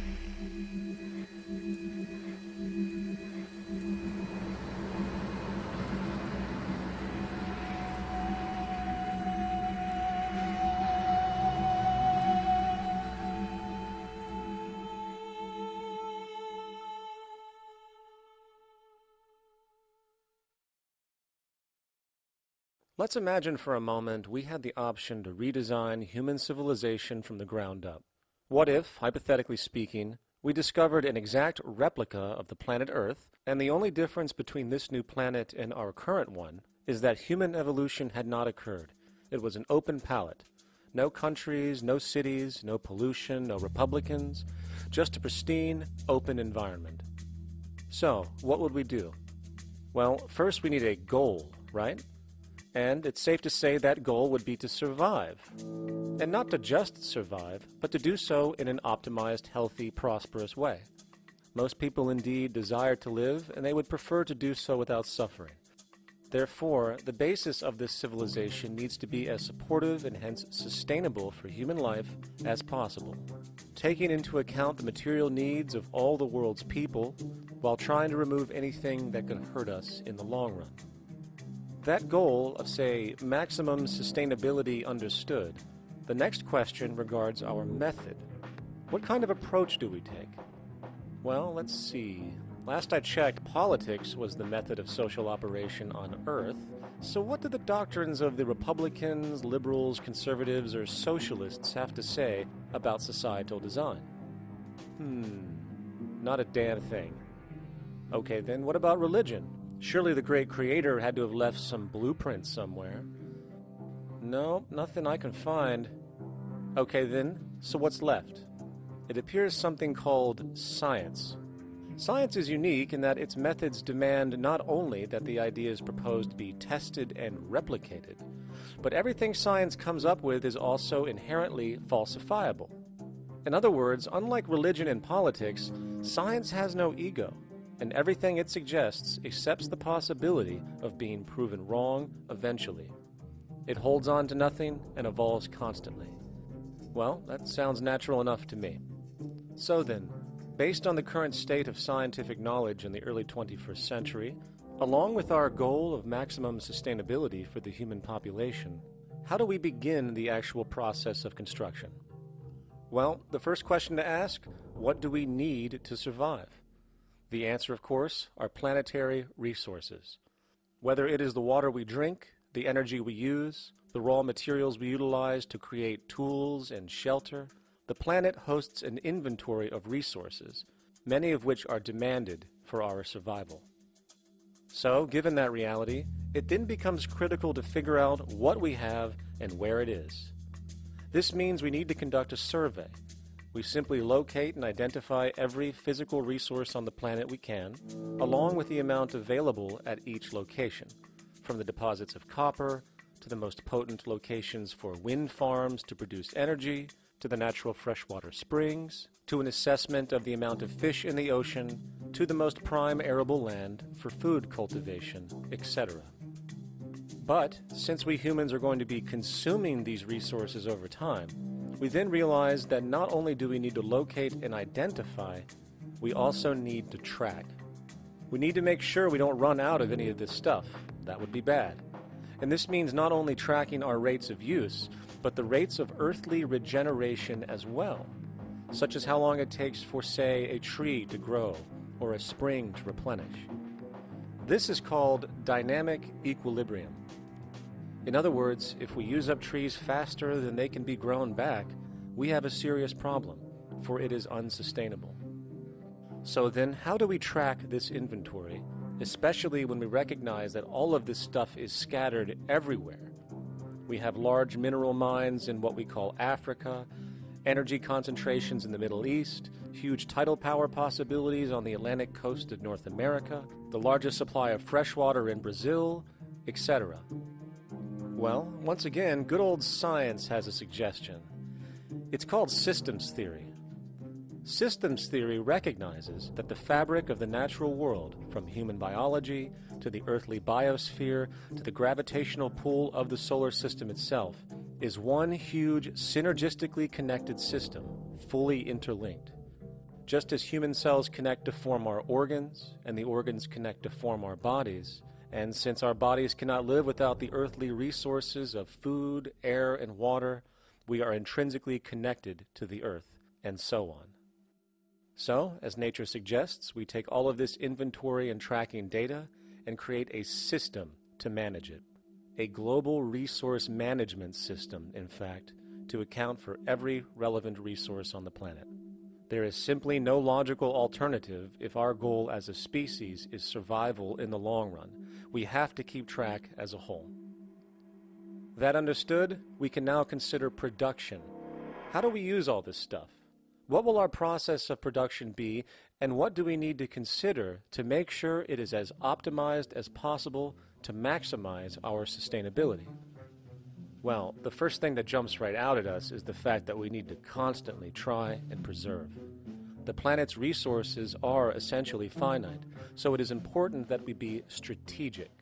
Strategic preservation is key. The second thing we recognize is that some resources are really not as good as others in their performance. In fact, some of this stuff, when put into use, has a terrible effect on the environment, which invariably hinders our own health.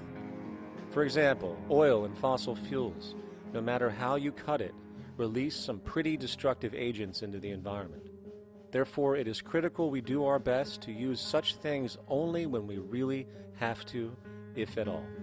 Fortunately for us, we see a ton of solar, wind, tidal, wave, heat differential, and geothermal possibilities for energy production, so we can strategize objectively about what we use and where to avoid what could be called negative retroactions, or anything that results from production or use that damages the environment and hence ourselves. We will call this strategic safety to couple in with our strategic preservation. But production strategies do not stop there. We are going to need an efficiency strategy for the actual mechanics of production itself. And what we find is that there are roughly 3 specific protocols we must adhere to. 1. Every good we produce must be designed to last as long as possible. Naturally, the more things break down, the more resources we are going to need to replace them, and the more waste produced. 2. When things do break down or are no longer usable for whatever reason, it is critical that we harvest or recycle as much as we possibly can. So the production design must take this into account directly at the very earliest stages. 3. Quickly evolving technologies, such as electronics, which are subject to the fastest rates of technological obsolescence, would need to be designed to foreshadow and accommodate physical updates. The last thing we want to do is throw away an entire computer system just because it has only one broken part or is outdated. So we simply design the components to be easily updated, part by part, standardized and universally interchangeable, foreshadowed by the current trend of technological change. And when we realize that the mechanisms of strategic preservation, strategic safety, and strategic efficiency are purely technical considerations, devoid of any human opinion or bias, we simply program these strategies into a computer which can weigh and calculate all the relevant variables, allowing us to always arrive at the absolute best method for sustainable production based on current understandings. And while that might sound complex, all it is a glorified calculator. Not to mention, such multivariate decision-making and monitoring systems are already used across the world today for isolated purposes. It is simply a process of scaling it out. So, now we not only have our resource management system, but also a production management system, both of which are easily computer automated to maximize efficiency, preservation, and safety.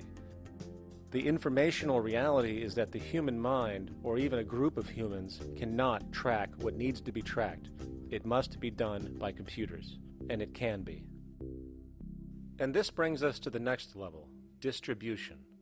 What sustainability strategies make sense here? Well, since we know that the shortest distance between 2 points is a straight line, and since energy is required to power transport machines, the less transport distance, the more efficient. Producing goods in one continent and shipping them over to another only makes sense if the goods in question simply cannot be produced in the target area. Otherwise, it is nothing but wasteful. We must localize production so distribution is simple, fast, and requires the least amount of energy. We'll call this the proximity strategy. which simply means we reduce the travel of goods as much as possible, whether raw materials or finished consumer products. Of course, it might also be important to know what goods we are transporting and why, and this falls under the category of demand. And demand is simply what people need to be healthy and to have a high quality of life. The spectrum of material human needs range from core life-supporting necessities, such as food, clean water, shelter, to social and recreational goods, which allow for relaxation and personal social enjoyment, both important factors in human and social health overall. So, very simply, we take another survey. People describe their needs. Demand is assessed, and production begins based on that demand. And since the level of demand of different goods will naturally fluctuate and change around different regions, we need to create a demand distribution tracking system, so to avoid overruns and shortages. Of course, this idea is old news. It is used in every major store chain today to make sure they keep up with their inventory.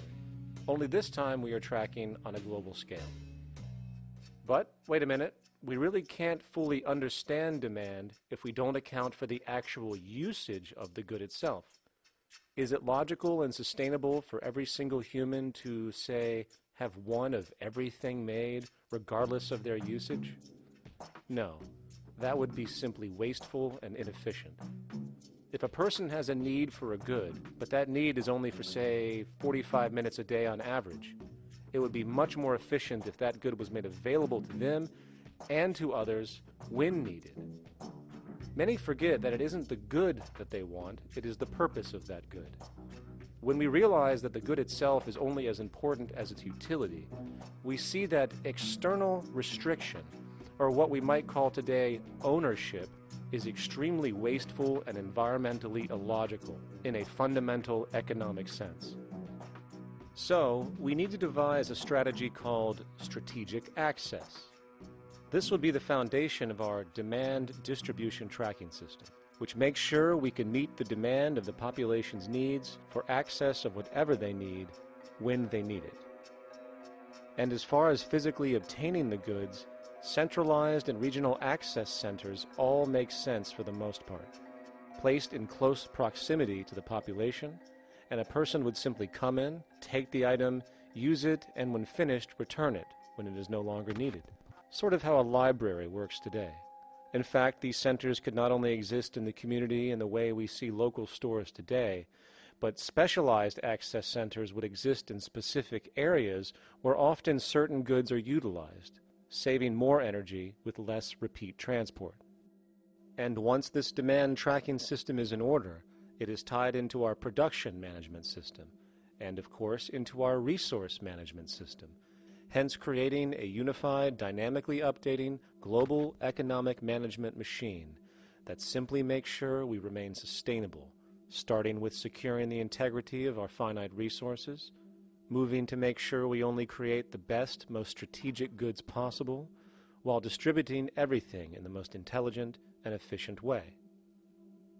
And the unique result of this preservation-based approach, which is intuitively counter to many, is that this logical, ground-up, empirical process of preservation and efficiency, which can only define true human sustainability on this planet, would likely enable something never before seen in human history. Access abundance, not just for a percentage of the global population, but the entire civilization. This economic model, as was just generalized, this responsible systems approach to total Earth resource management and processes, designed again to do nothing less than take care of humanity as a whole in the most efficient and sustainable way, could be termed a resource-based economy. The idea was defined in the 1970s by structural engineer Jacques Fresco. He understood back then that society was on a collision course with nature and itself, unsustainable on every level. And if things didn't change, we would destroy ourselves one way or another. Are all these things you're saying, Jacques, could they be built with what we know today, or are some of these things, are you guessing based on what we know today? No. All of these things can be built with what we know today. It would take 10 years to change the surface of the earth, to rebuild the world into a second Garden of Eden. The choice lies with you. The stupidity of a nuclear arms race, the development of weapons, trying to solve your problems politically by electing this political party or that political party, that all politics is immersed in corruption. Let me say it again. Communism, socialism, fascism, the Democrats, the liberals, we want to absorb human beings. All organizations that believe in a better life for man, there are no Negro problems or Polish problems or Jewish problems or Greek problems or women's problems. They're human problems. I'm not afraid of anybody. I don't work for anyone. No one can discharge me. I have no boss. I am afraid to live in the society we live in today. Our society cannot be maintained by this type of incompetency. It was great, the free enterprise system, about 35 years ago. That was the last of its usefulness. Now we've got to change our way of thinking or perish.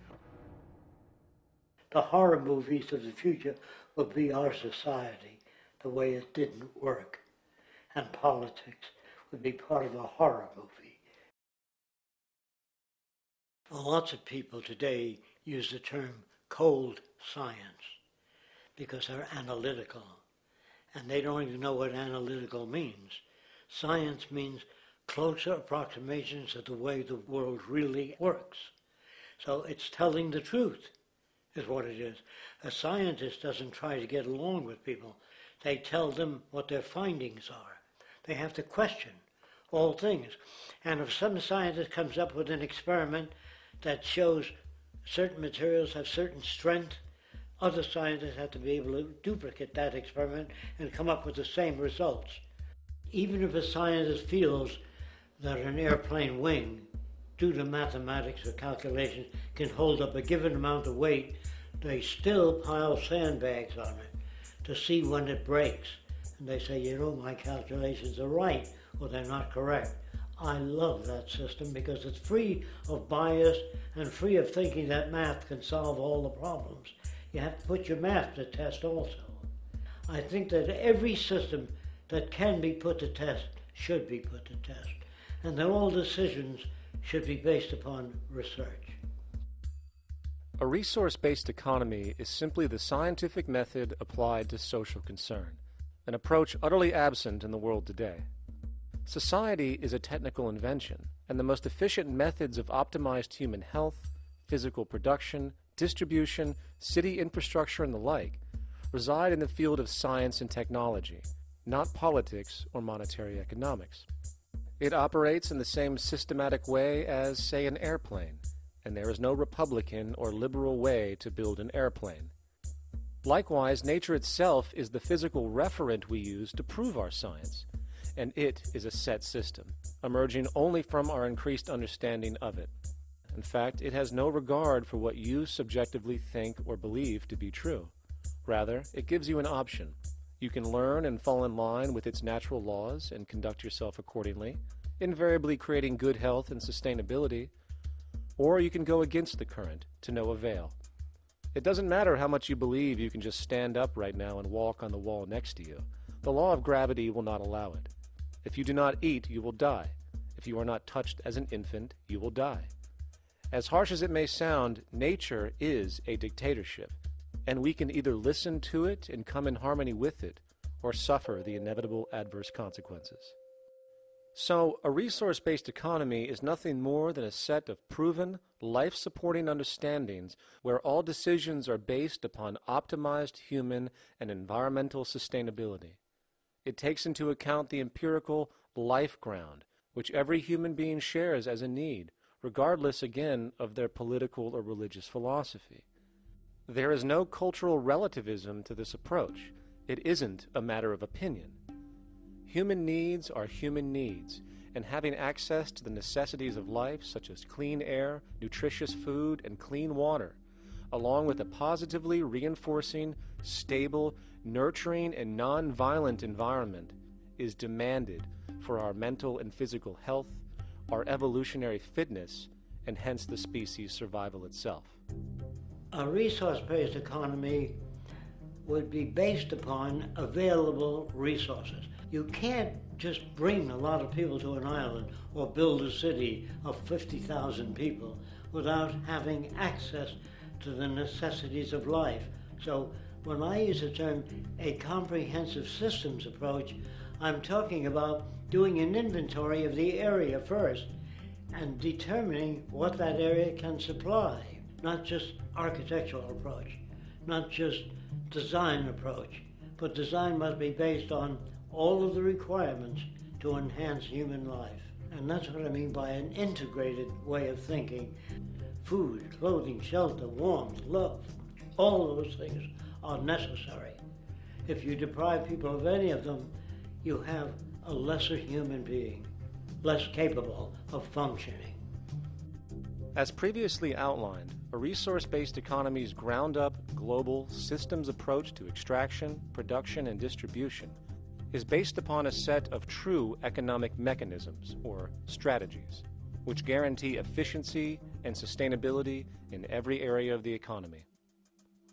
So, continuing this train of thought regarding logical design, what is next in our equation? Where does all this materialize? Cities. The advent of the city is a defining feature of modern civilization. Its role is to enable efficient access to the necessities of life, along with increased social support and community interaction. So how would we go about designing an ideal city? What shape should we make it? Square? Trapezoid? Well, given we're going to be moving around the thing, we might as well make it as equidistant as possible for ease, hence the circle. What should the city contain? Well, naturally we need a residential area, a goods production area, a power generation area, an agricultural area. But we also need nurturing as human beings, hence culture, nature, recreation, and education. So let's include a nice open park, an entertainment events area for cultural purposes and socializing, and educational and research facilities. And since we're working with a circle, it seems rational to place these functions in belts based on the amount of land required for each goal, along with ease of access. Very good. Now, let's get down to specifics. First, we need to consider the core infrastructure, or intestines, of the city organism. These would be the water, good, waste, and energy transport channels. Just as we have water and sewage systems under our cities today, we would extend this channeling concept to integrate waste recycling and delivery itself. No more mailmen or garbage men. It is built right in. We could even use automated pneumatic tubes and similar technologies. Same goes for transport. It needs to be integrated and strategically designed to reduce or even remove the need for wasteful, independent automobiles. Electric trams, conveyors, transveyors, and maglevs, which can take you virtually anywhere in the city, even up and down, along with connecting you to other cities as well. And of course, in the event an automobile is required, it is automated by satellite for safety and integrity. In fact, this automation technology is in working order right now. Automobile accidents kill about 1.2 million people every single year, injuring about 50 million. This is absurd and doesn't have to occur. Between efficient city design and automated driverless cars, this death toll can be virtually eliminated. Agriculture. Today, through our haphazard, cost-cutting industrial methods, using pesticides, excessive fertilizers, and other means, we have successfully destroyed much of the arable land on this planet, not to mention also extensively poisoning our bodies. In fact, industrial and agricultural chemical toxins now show up in virtually every human being tested, including infants. Fortunately, there is a glaring alternative: the soilless mediums of hydroponics and aeroponics, which also reduce nutrient and water requirements by up to 75% of our current usage. Food can now be organically grown on an industrial scale in enclosed vertical farms, such as in 50-story 1-acre plots, virtually eliminating the need for pesticides and hydrocarbons in general. This is the future of industrial food cultivation, efficient, clean, and abundant. So, such advanced systems would be, in part, what comprise our agricultural belt, producing all the food required for the entire city's population, with no need to import anything from the outside, saving time, waste, and energy. And speaking of energy, the energy belt would work in a systems approach to extract electricity from our abundant renewable mediums. specifically wind, solar, geothermal, and heat differentials, and if near water potentials, tidal and wave power. To avoid intermittency and make sure a positive net energy return occurs, these mediums would operate in an integrated system, powering each other when needed, while storing excessive energy to large supercapacitors under the ground, so nothing can go to waste. And not only does the city power itself, particular structures will also power independently and generate electricity through photovoltaic paints, structural pressure transducers, the thermocouple effect, and other current but underutilized technologies. But of course, this begs the question, how does this technology and goods in general get created in the first place? This brings us to production. The industrial belt, apart from having hospitals and the like, would be the hub of factory production. Completely localized overall, it would of course obtain raw materials by way of the global resource management system just discussed, with demand being generated by the population of the city itself. As far as the mechanics of production, we need to discuss a new, powerful phenomenon which was sparked very recently in human history and is on pace to changing everything. It's called mechanization, or the automation of labor. Well, if you look around you, you'll notice that almost everything that we use today is built automatically. Your shoes, your clothes, your home appliances, your car, and so on, they are all built by machines in an automatic way. Can we say that the society has not been influenced by these major technological advancements? Of course not.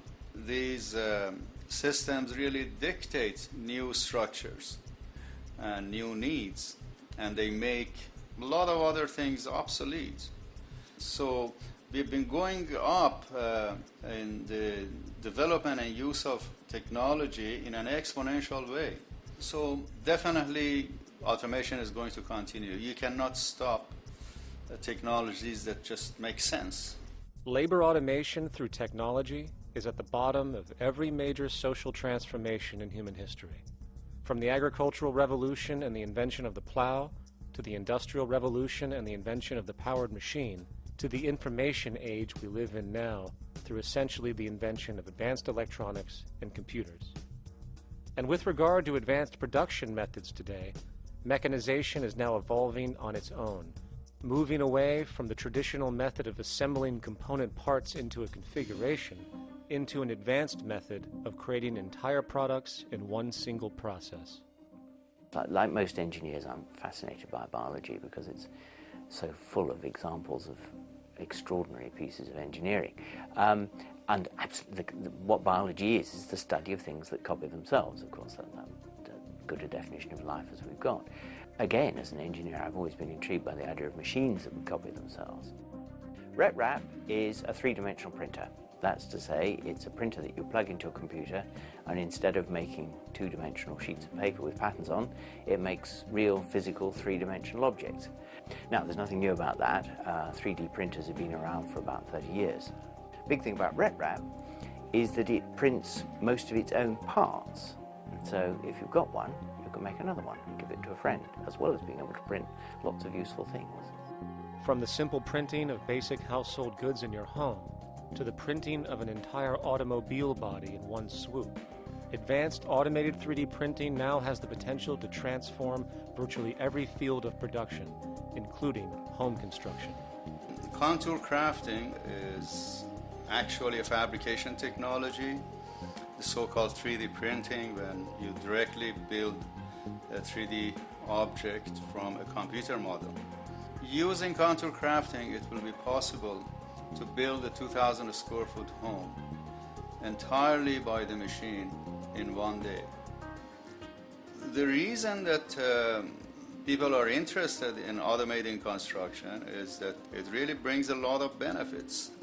For example, construction is pretty labor intensive, and although it provides job for a sector of the society, it also has issues and complications. For example, construction is the most dangerous job that there is. It is worse than mining and agriculture. It has got the highest level of fatality almost in every country. Another issue is the waste. An average home in the United States has 3 to 7 tons of waste. So this is huge if we look at the impact of construction and knowing that about 40% of all materials in the world are used in construction. So big waste of energy and resources and big damage to the environment as well. Making homes using hammers and nails and wood with the state-of-art technology today is really absurd and will go the way of our labor class in regards to manufacturing in the United States. Recently, there was a study by economist David Autor of MIT that states that our middle class is obsolete and being replaced by automation. Quite simply, mechanization is more productive, efficient, and sustainable than human labor in virtually every sector of the economy today. Machines do not need vacations, breaks, insurance, pensions, and they can work 24 hours a day every day. The output potential and accuracy compared to human labor is unmatched. The bottom line, repetitive human labor is becoming obsolete and impractical across the world, and the unemployment you see around you today is fundamentally the result of this evolution of efficiency in technology.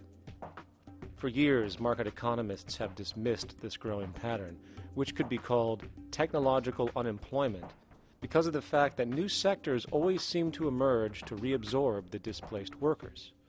Today, the service sector is the only real hub left and currently employs over 80% of the American workforce, with most industrialized countries maintaining a similar proportion.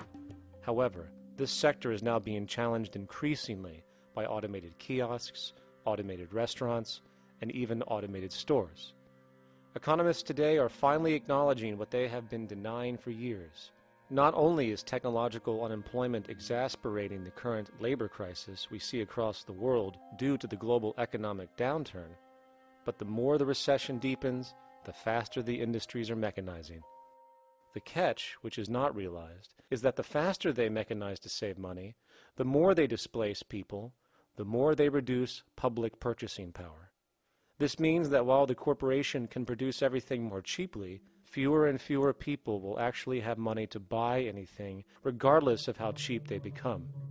The bottom line is that the labor for income game is slowly coming to an end. In fact, if you take a moment to reflect on the jobs which are in existence today, which automation could take over right now if applied, 75% of the global workforce could be replaced by mechanization tomorrow. And this is why, in a resource-based economy, there is no monetary market system, no money at all, for there is no need. A resource-based economy recognizes the efficiency of mechanization and accepts it for what it offers. It doesn't fight it like we do today. Why? Because it is irresponsible not to, given any interest in efficiency and sustainability. And this brings us back to our city system. In the center is the central dome, which not only houses the educational facilities and transportation hub, it also hosts the mainframe that runs the city's technical operations. The city is, in fact, one big automated machine. It has sensors in all technical belts to track the progress of agriculture, energy gathering, production, distribution, and the like. Now, would people be needed to oversee these operations in the event of a malfunction or the like? Most probably yes, but that number would decrease over time as improvements continue. However, as of today, maybe 3% of the city population would be needed for this job when you break it down.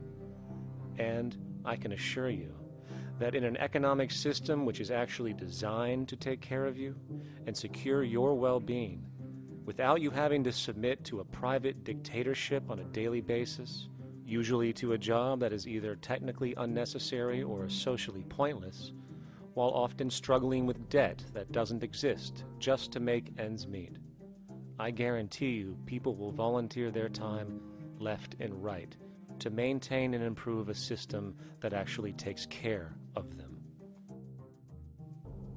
And coupled with this issue of incentive comes the common assumption that if there isn't some external pressure for one to work for a living, people will just sit around, do nothing, and turn into fat, lazy blobs. This is nonsense. The labor system we have today is in fact the generator of laziness, not a resolver of it. If you think back to when you were a child, full of life, interested in new things to understand, likely creating and exploring, but as time went on, the system pushed you into the focus of figuring out how to make money. And from early education to study at a university, you are narrowed, only to emerge as a creature which serves as a cog in a wheel in a model that sends all the fruits to the upper 1%. Scientific studies have now shown that people are, in fact, not motivated by monetary reward when it comes to ingenuity and creation. The creation itself is the reward. Money, in fact, appears only to serve as an incentive for repetitive, mundane actions, a role we have just now shown can be replaced by machine. So when it comes to innovation, the actual use of the human mind, the monetary incentive has proven to be a hindrance, interfering and detracting from creative thought. And this might explain why Nikola Tesla, the Wright brothers, and other inventors who contributed massively to our current world never showed a monetary incentive to do so. Money is, in fact, a false incentive and causes 100 times more distortion than it does contribution. Good morning, class. Please settle down. The first thing I would like to do is go around the room and ask what everyone would like to be when they grow up. Who would like to go first? Okay, how about you, Sarah? When I grow up, I want to work at McDonald's like my mom. Oh, family tradition, eh? How about you, Linda? When I grow up, I'm going to be a prostitute on the streets of New York City. Oh, glamour girl, huh? Very ambitious. How about you, Tommy? When I grow up, I'm going to be a rich, elitist businessman who works on Wall Street and profits off of the collapse of foreign economies. Enterprising, and great to see some multicultural interest. As stated before, a resource-based economy applies the scientific method to social concern, and this isn't limited to simply technical efficiency. It also has the consideration of human and social well-being directly and what comprises it. What good is a social system if, in the end, it doesn't produce happiness and peaceful coexistence? So it is important to point out that with the removal of the money system and the necessities of life provided, we would see a global reduction in crime by about 95% almost immediately, for there is nothing to steal, embezzle, scam, or the like. 95% of all people in prisons today are there due to some monetary-related crime or drug abuse, and drug abuse is a disorder, not a crime. So what about the other 5%, the truly violent, often seeming to some as being violent for the sake of being violent? Are they just evil people? The reason that I frankly think it's a waste of time to engage in moral value judgments about people's violence is because it doesn't advance by one iota our understanding of either the causes or the prevention of the violent behavior. People sometimes ask if I believe in forgiving criminals. My answer to that is no, I don't believe in forgiveness any more than I believe in condemnation. It's only if we as a society can take the same attitude of treating violence as a problem in public health and preventive medicine rather than as a moral evil. It's only when we make that change in our own attitudes and assumptions and values that we will actually succeed in reducing the level of violence rather than stimulating it, which is what we do now. The more justice you seek, the more hurt you become, because there's no such thing as justice. There is whatever there is out there. That's it. In other words, if people are conditioned to be racist and bigots, if they're brought up in an environment that advocates that, why do you blame the person for it? They're a victim of a subculture. Therefore, they have to be helped. The point is, we have to redesign the environment that produces aberrant behavior. That's the problem, not putting a person in jail. That's why judges, lawyers, freedom of choice, such concepts are dangerous, because it gives you misinformation that the person is bad or that person is a serial killer. Serial killers are made, just like soldiers become serial killers with a machine gun. They become killing machines, but nobody looks at them as murderers or assassins, because that's natural. So we blame people. We say, well, this guy was a Nazi, he tortured Jews. No, he was brought up to torture Jews. Once you accept the fact that people have individual choices and they're free to make those choices, free to make choices means without being influenced. And I can't understand that at all. All of us are influenced in all our choices by the culture we live in, by our parents, and by the values that dominate. So we're influenced. So there can't be free choices. What's the greatest country in the world? The true answer, I haven't been all over the world, and I don't know enough about different cultures to answer that question. I don't know anybody that speaks that way. They say, good old USA, the greatest country in the world. There's no survey. Have you been to India? No. Have you been to England? No. Have you been to France? No. What do you make your assumptions on? They can't answer. They get mad at you. They say, well, goddamn it, who the hell are you to tell me what to think? You know, don't forget, you're dealing with aberrated people. They're not responsible for their answers. They're victims of culture. That means they've been influenced by their culture.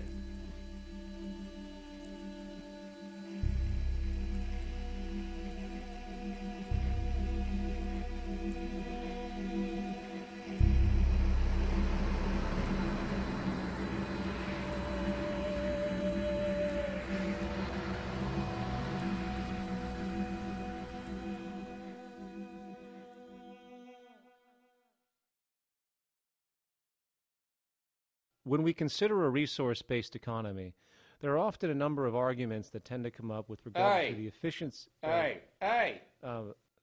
hold on just a minute. Yes? I know what this is. This is called Marxism, buddy. Stalin killed 800 billion people because of ideas like this. My father died in the gulag. Hold on. Communist, fascist. You don't like America, you should just leave. All right, everybody just calm down. Death to the New World Order. Death to the New World Order. And as the irrationality of the audience grew, shocked and confused, suddenly the narrator suffered a fatal heart attack. And the seemingly communist propaganda film was no more.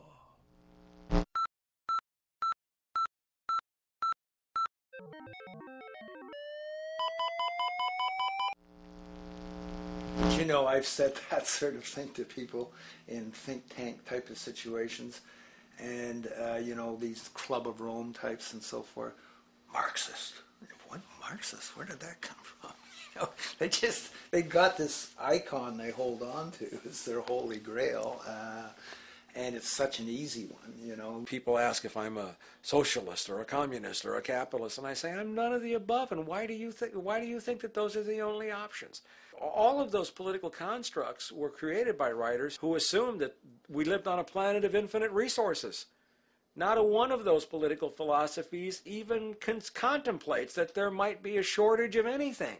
I believe that communism, socialism, free enterprise, fascism are part of social evolution, that you can't take a giant step from one culture to another, but they're in-between systems. Before there's any ism, we've got a life ground, and the life ground is, as I just described most easily, it's all the conditions required to take your next breath, and that involves the air you breathe, the water you get, the safety you have, the education you can access, all these things that we share and use and that no life in any culture can do without. So we've got to reset down to the life ground, and the life ground is no longer any ism. It's life value analysis.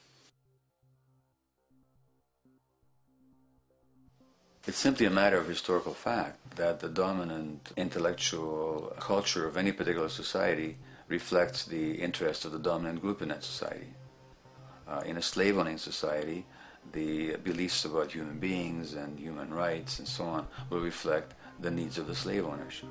In a society which again is based on the power of certain people to control and profit from the lives and work of millions of others, the dominant intellectual culture will reflect the needs of the dominant group. And so that if you look across the board, the ideas that pervade psychology and sociology and history and political economy and political science fundamentally reflect certain elite interests. And the academics who question that too much tend to get shunted to the side or to be seen as sort of radicals. The dominant values of a culture tend to support and perpetuate what is rewarded by that culture. And in a society where success and status is measured by material wealth, not social contribution, it is easy to see why the state of the world is what it is today. We are dealing with a values system disorder, completely denatured, where the priority of personal and social health have become secondary to the detrimental notions of artificial wealth and limitless growth. And like a virus, this disorder now permeates every facet of government, news media, entertainment, and even academia. And built into its structure are mechanisms of protection from anything that might interfere. Disciples of the monetary market religion, the self-appointed guardians of the status quo, constantly seek out ways to avoid any form of thought which might interfere with their beliefs, the most common of which are projected dualities. If you are not a Republican, you must be a Democrat. If you are not a Christian, you might be a Satanist. And if you feel society can be greatly improved to consider perhaps, I don't know, taking care of everyone, you're just a utopianist. And the most insidious of them all, if you are not for the free market, you must be against freedom itself. I'm a believer in freedom. Every time you hear the word freedom being said anywhere or government interference said anywhere, it means, decoded, blocking maximization of turning money into more money for private money possessors. That's it. Every other thing they'll say, oh, we need more commodities for people, oh, this is freedom against tyranny and so forth. Every time you see it, you can decode it down to that. And I think you'll find a one-to-one correlation with every time they use it. And this is a sense in which we might call it's a syntax, a governing syntax of understanding and of value, so that it governs beneath their own recognition of it. So they may not say, oh, I didn't mean that at all, but in fact, that's what they do. Just like you may speak a grammar, and you have rules of grammar you follow without recognizing what the rules are. And so what we have is what I call the ruling value syntax that underlies this. So every time they use these words, government interference, lack of freedom, or progress, or development, you can decode them all to come back to mean that. Of course, when you hear the word freedom, it tends to be in the same sentence with something called democracy. It's fascinating how people today seem to believe that they actually have a relevant influence on what their government does, forgetting that the very nature of our system offers everything for sale. The only vote that counts is the monetary vote, and it doesn't matter how much any activist yells about ethics or accountability. In a market system, every politician, every legislation, and hence every government is for sale. And even with the $20 trillion bank bailout starting in 2007, an amount of money which could have changed, say, the global energy infrastructure to fully renewable methods, instead going to a series of institutions that literally do nothing to help society, institutions that could be removed tomorrow with no recourse. The blind conditioning that politics and politicians exist for the public well-being still continues. The fact is, politics is a business, no different than any other in a market system, and they care about their self-interest before anything else. I don't really, honestly, deep down believe in political action. I think the system contracts and expands as it wants to. It accommodates these changes. I think the civil rights movement was an accommodation on the part of those who own the country. I think they see where their self-interest lies. They see a certain amount of freedom seems good, an illusion of liberty. Give these people a voting day every year so that they'll have the illusion of meaningless choice. Meaningless choice that we go like slaves and say, "Oh, I voted." The limits of debate in this country are established before the debate even begins, and everyone else is marginalized. They're made to seem either to be communists or some sort of disloyal person, a kook, there's a word, and now it's conspiracy. See, they've made that something that should not be even entertained for a minute, that powerful people might get together and have a plan. Doesn't happen. You're a kook. You're a conspiracy buff. And of all the mechanisms of defense of this system, there are two that repeatedly come up. The first is this idea that the system has been the cause of the material progress we have seen on this planet. Well, no. There are basically two root causes which have created the increased so-called wealth and population growth we see today. One, the exponential advancement of production technology, hence scientific ingenuity. And two, the initial discovery of abundant hydrocarbon energy, which is currently the foundation of the entire socioeconomic system. The free market, capitalist, monetary market system, whatever you want to call it, has done nothing but ride the wave of these advents with a distorted incentive system and a haphazard, grossly unequal method of utilizing and distributing those fruits. The second defense is a belligerent social bias generated from years of propaganda, which sees any other social system as a route to so-called tyranny, with various name droppings of Stalin, Mao, Hitler, and the death tolls they generated. Well, as despotic as these men might have been, along with the societal approaches they perpetuated, when it comes to the game of death, when it comes to the systematic daily mass murder of human beings, nothing in history compares to what we have today. Famines throughout at least the last century of our history have not been caused by a lack of food. They've been caused by relative poverty. The economic resources were so inequitably distributed that the poor simply didn't have enough money with which to buy the food that would have been available if they could have afforded to pay for it. That would be an example of structural violence. Another example, in Africa and some other areas, but I'll particularly focus on Africa, tens of millions of people are dying of AIDS. Why are they dying? It's not because we don't know how to treat AIDS. We have, millions of people in the wealthy countries are getting along remarkably well because they have the medicines that will treat it. The people in Africa who are dying of AIDS are not dying because of the HIV virus.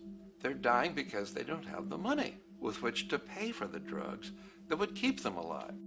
Gandhi saw this. He said the deadliest form of violence is poverty. And that's absolutely right. Poverty kills far more people than all the wars in history, more people than all the murderers in history, more than all the suicides in history. Not only does structural violence kill more people than all the behavioral violence put together, structural violence is also the main cause of behavioral violence.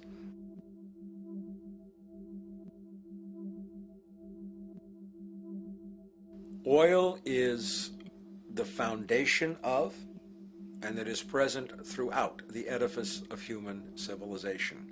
There are 10 calories of hydrocarbon energy, oil and natural gas, in every calorie of food you and I eat in the industrialized world. Fertilizers are made from natural gas. Pesticides are made from oil.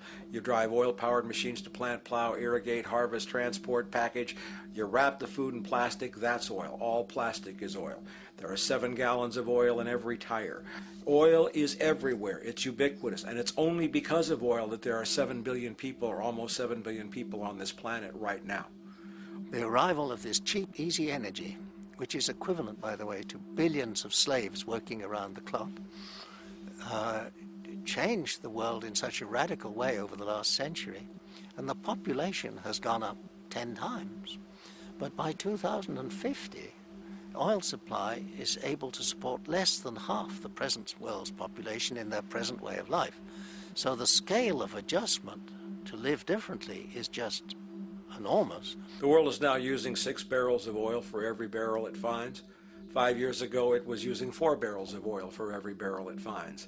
A year from now, it's going to be using 8 barrels of oil for every barrel it finds. What's disturbing to me is the lack of any real effort from governments worldwide or industry leaders worldwide to do something different. I mean, we have these sort of attempts to build more wind power and to maybe do something with tide. We've got attempts to make our cars a little bit more efficient.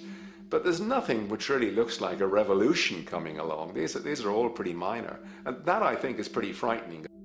And the governments who are driven by these economists who don't really appreciate what we're talking about are trying to stimulate consumerism to restore past prosperity in the hope that they can restore the past. They're printing yet more money lacking any collateral at all.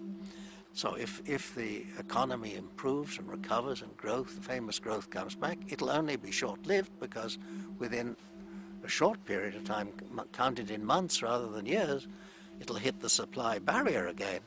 There'll be another price shock and a deeper recession. So I think we go into a series of vicious circles. So you have the economic growth going up, price spike, everything shuts down, that's where we are now.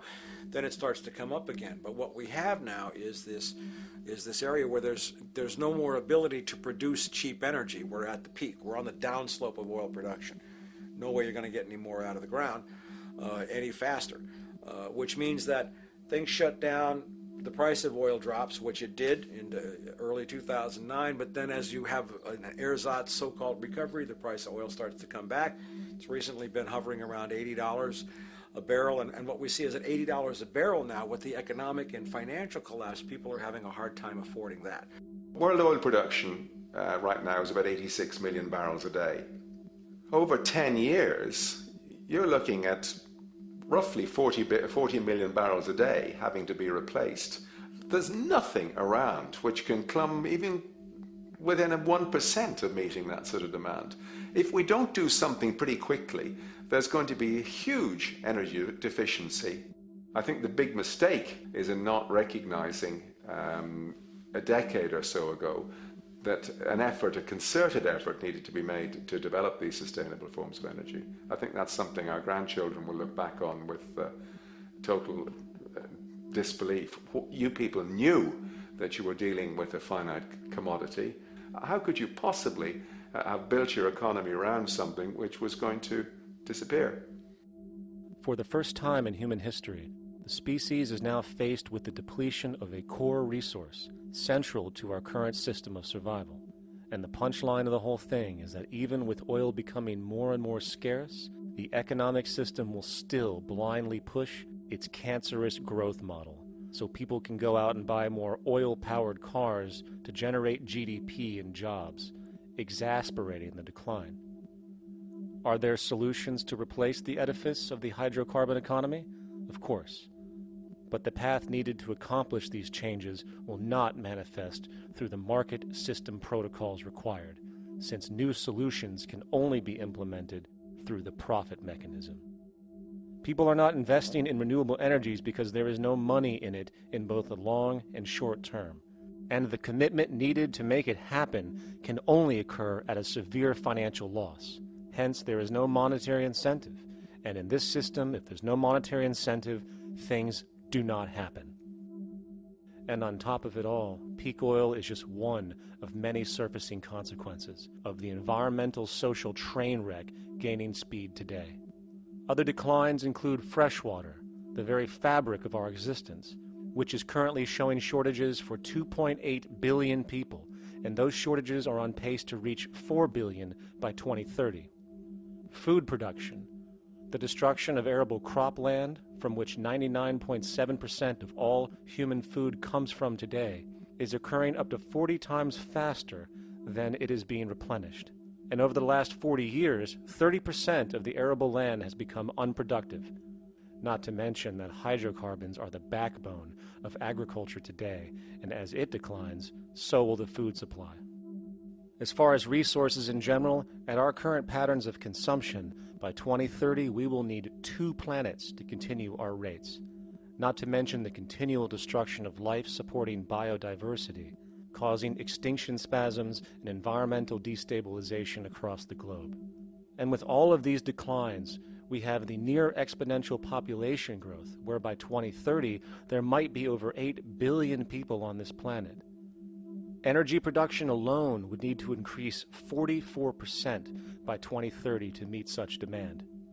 And again, since money is the only initiator of action, are we to expect that any country on the planet is going to be able to afford the massive changes needed to revolutionize agriculture, water processing, energy production, and the like, when the global debt pyramid scheme is slowly shutting the entire world down?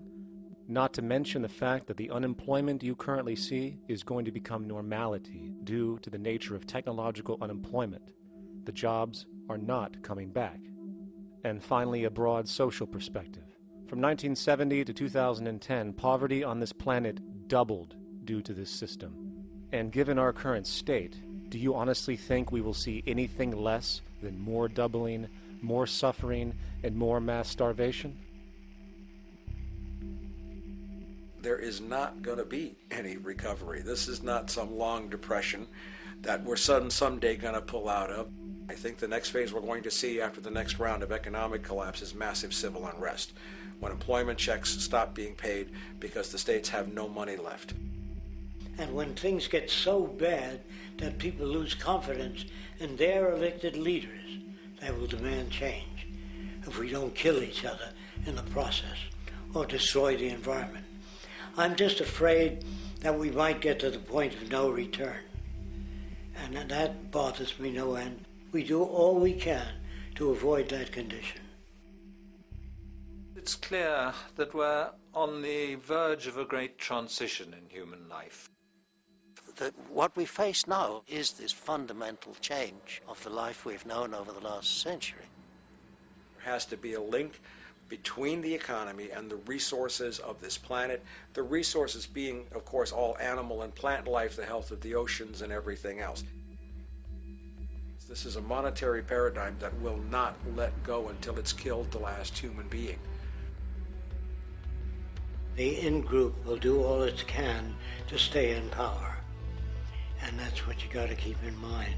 They'll use the Army and Navy and lies or whatever they have to use to keep in power. They're not about to give it up because they don't know of any other system that will perpetuate their kind.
straight and stronger course to the corner of your life.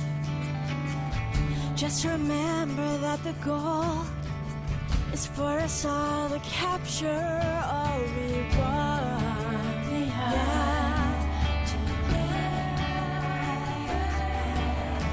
Don't surround yourself with yourself.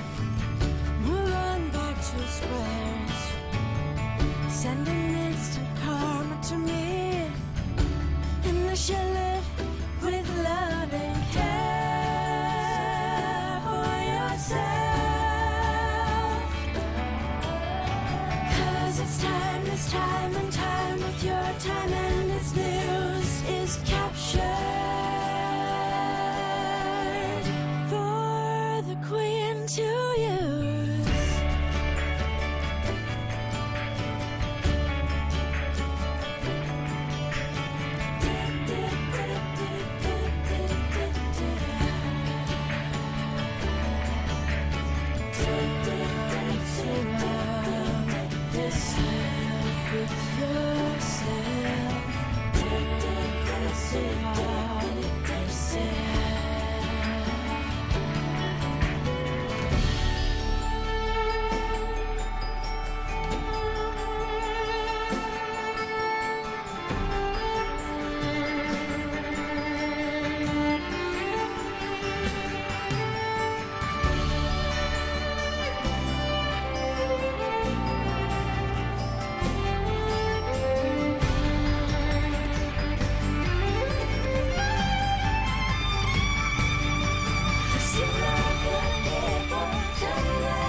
Satisfied, I'm on my way.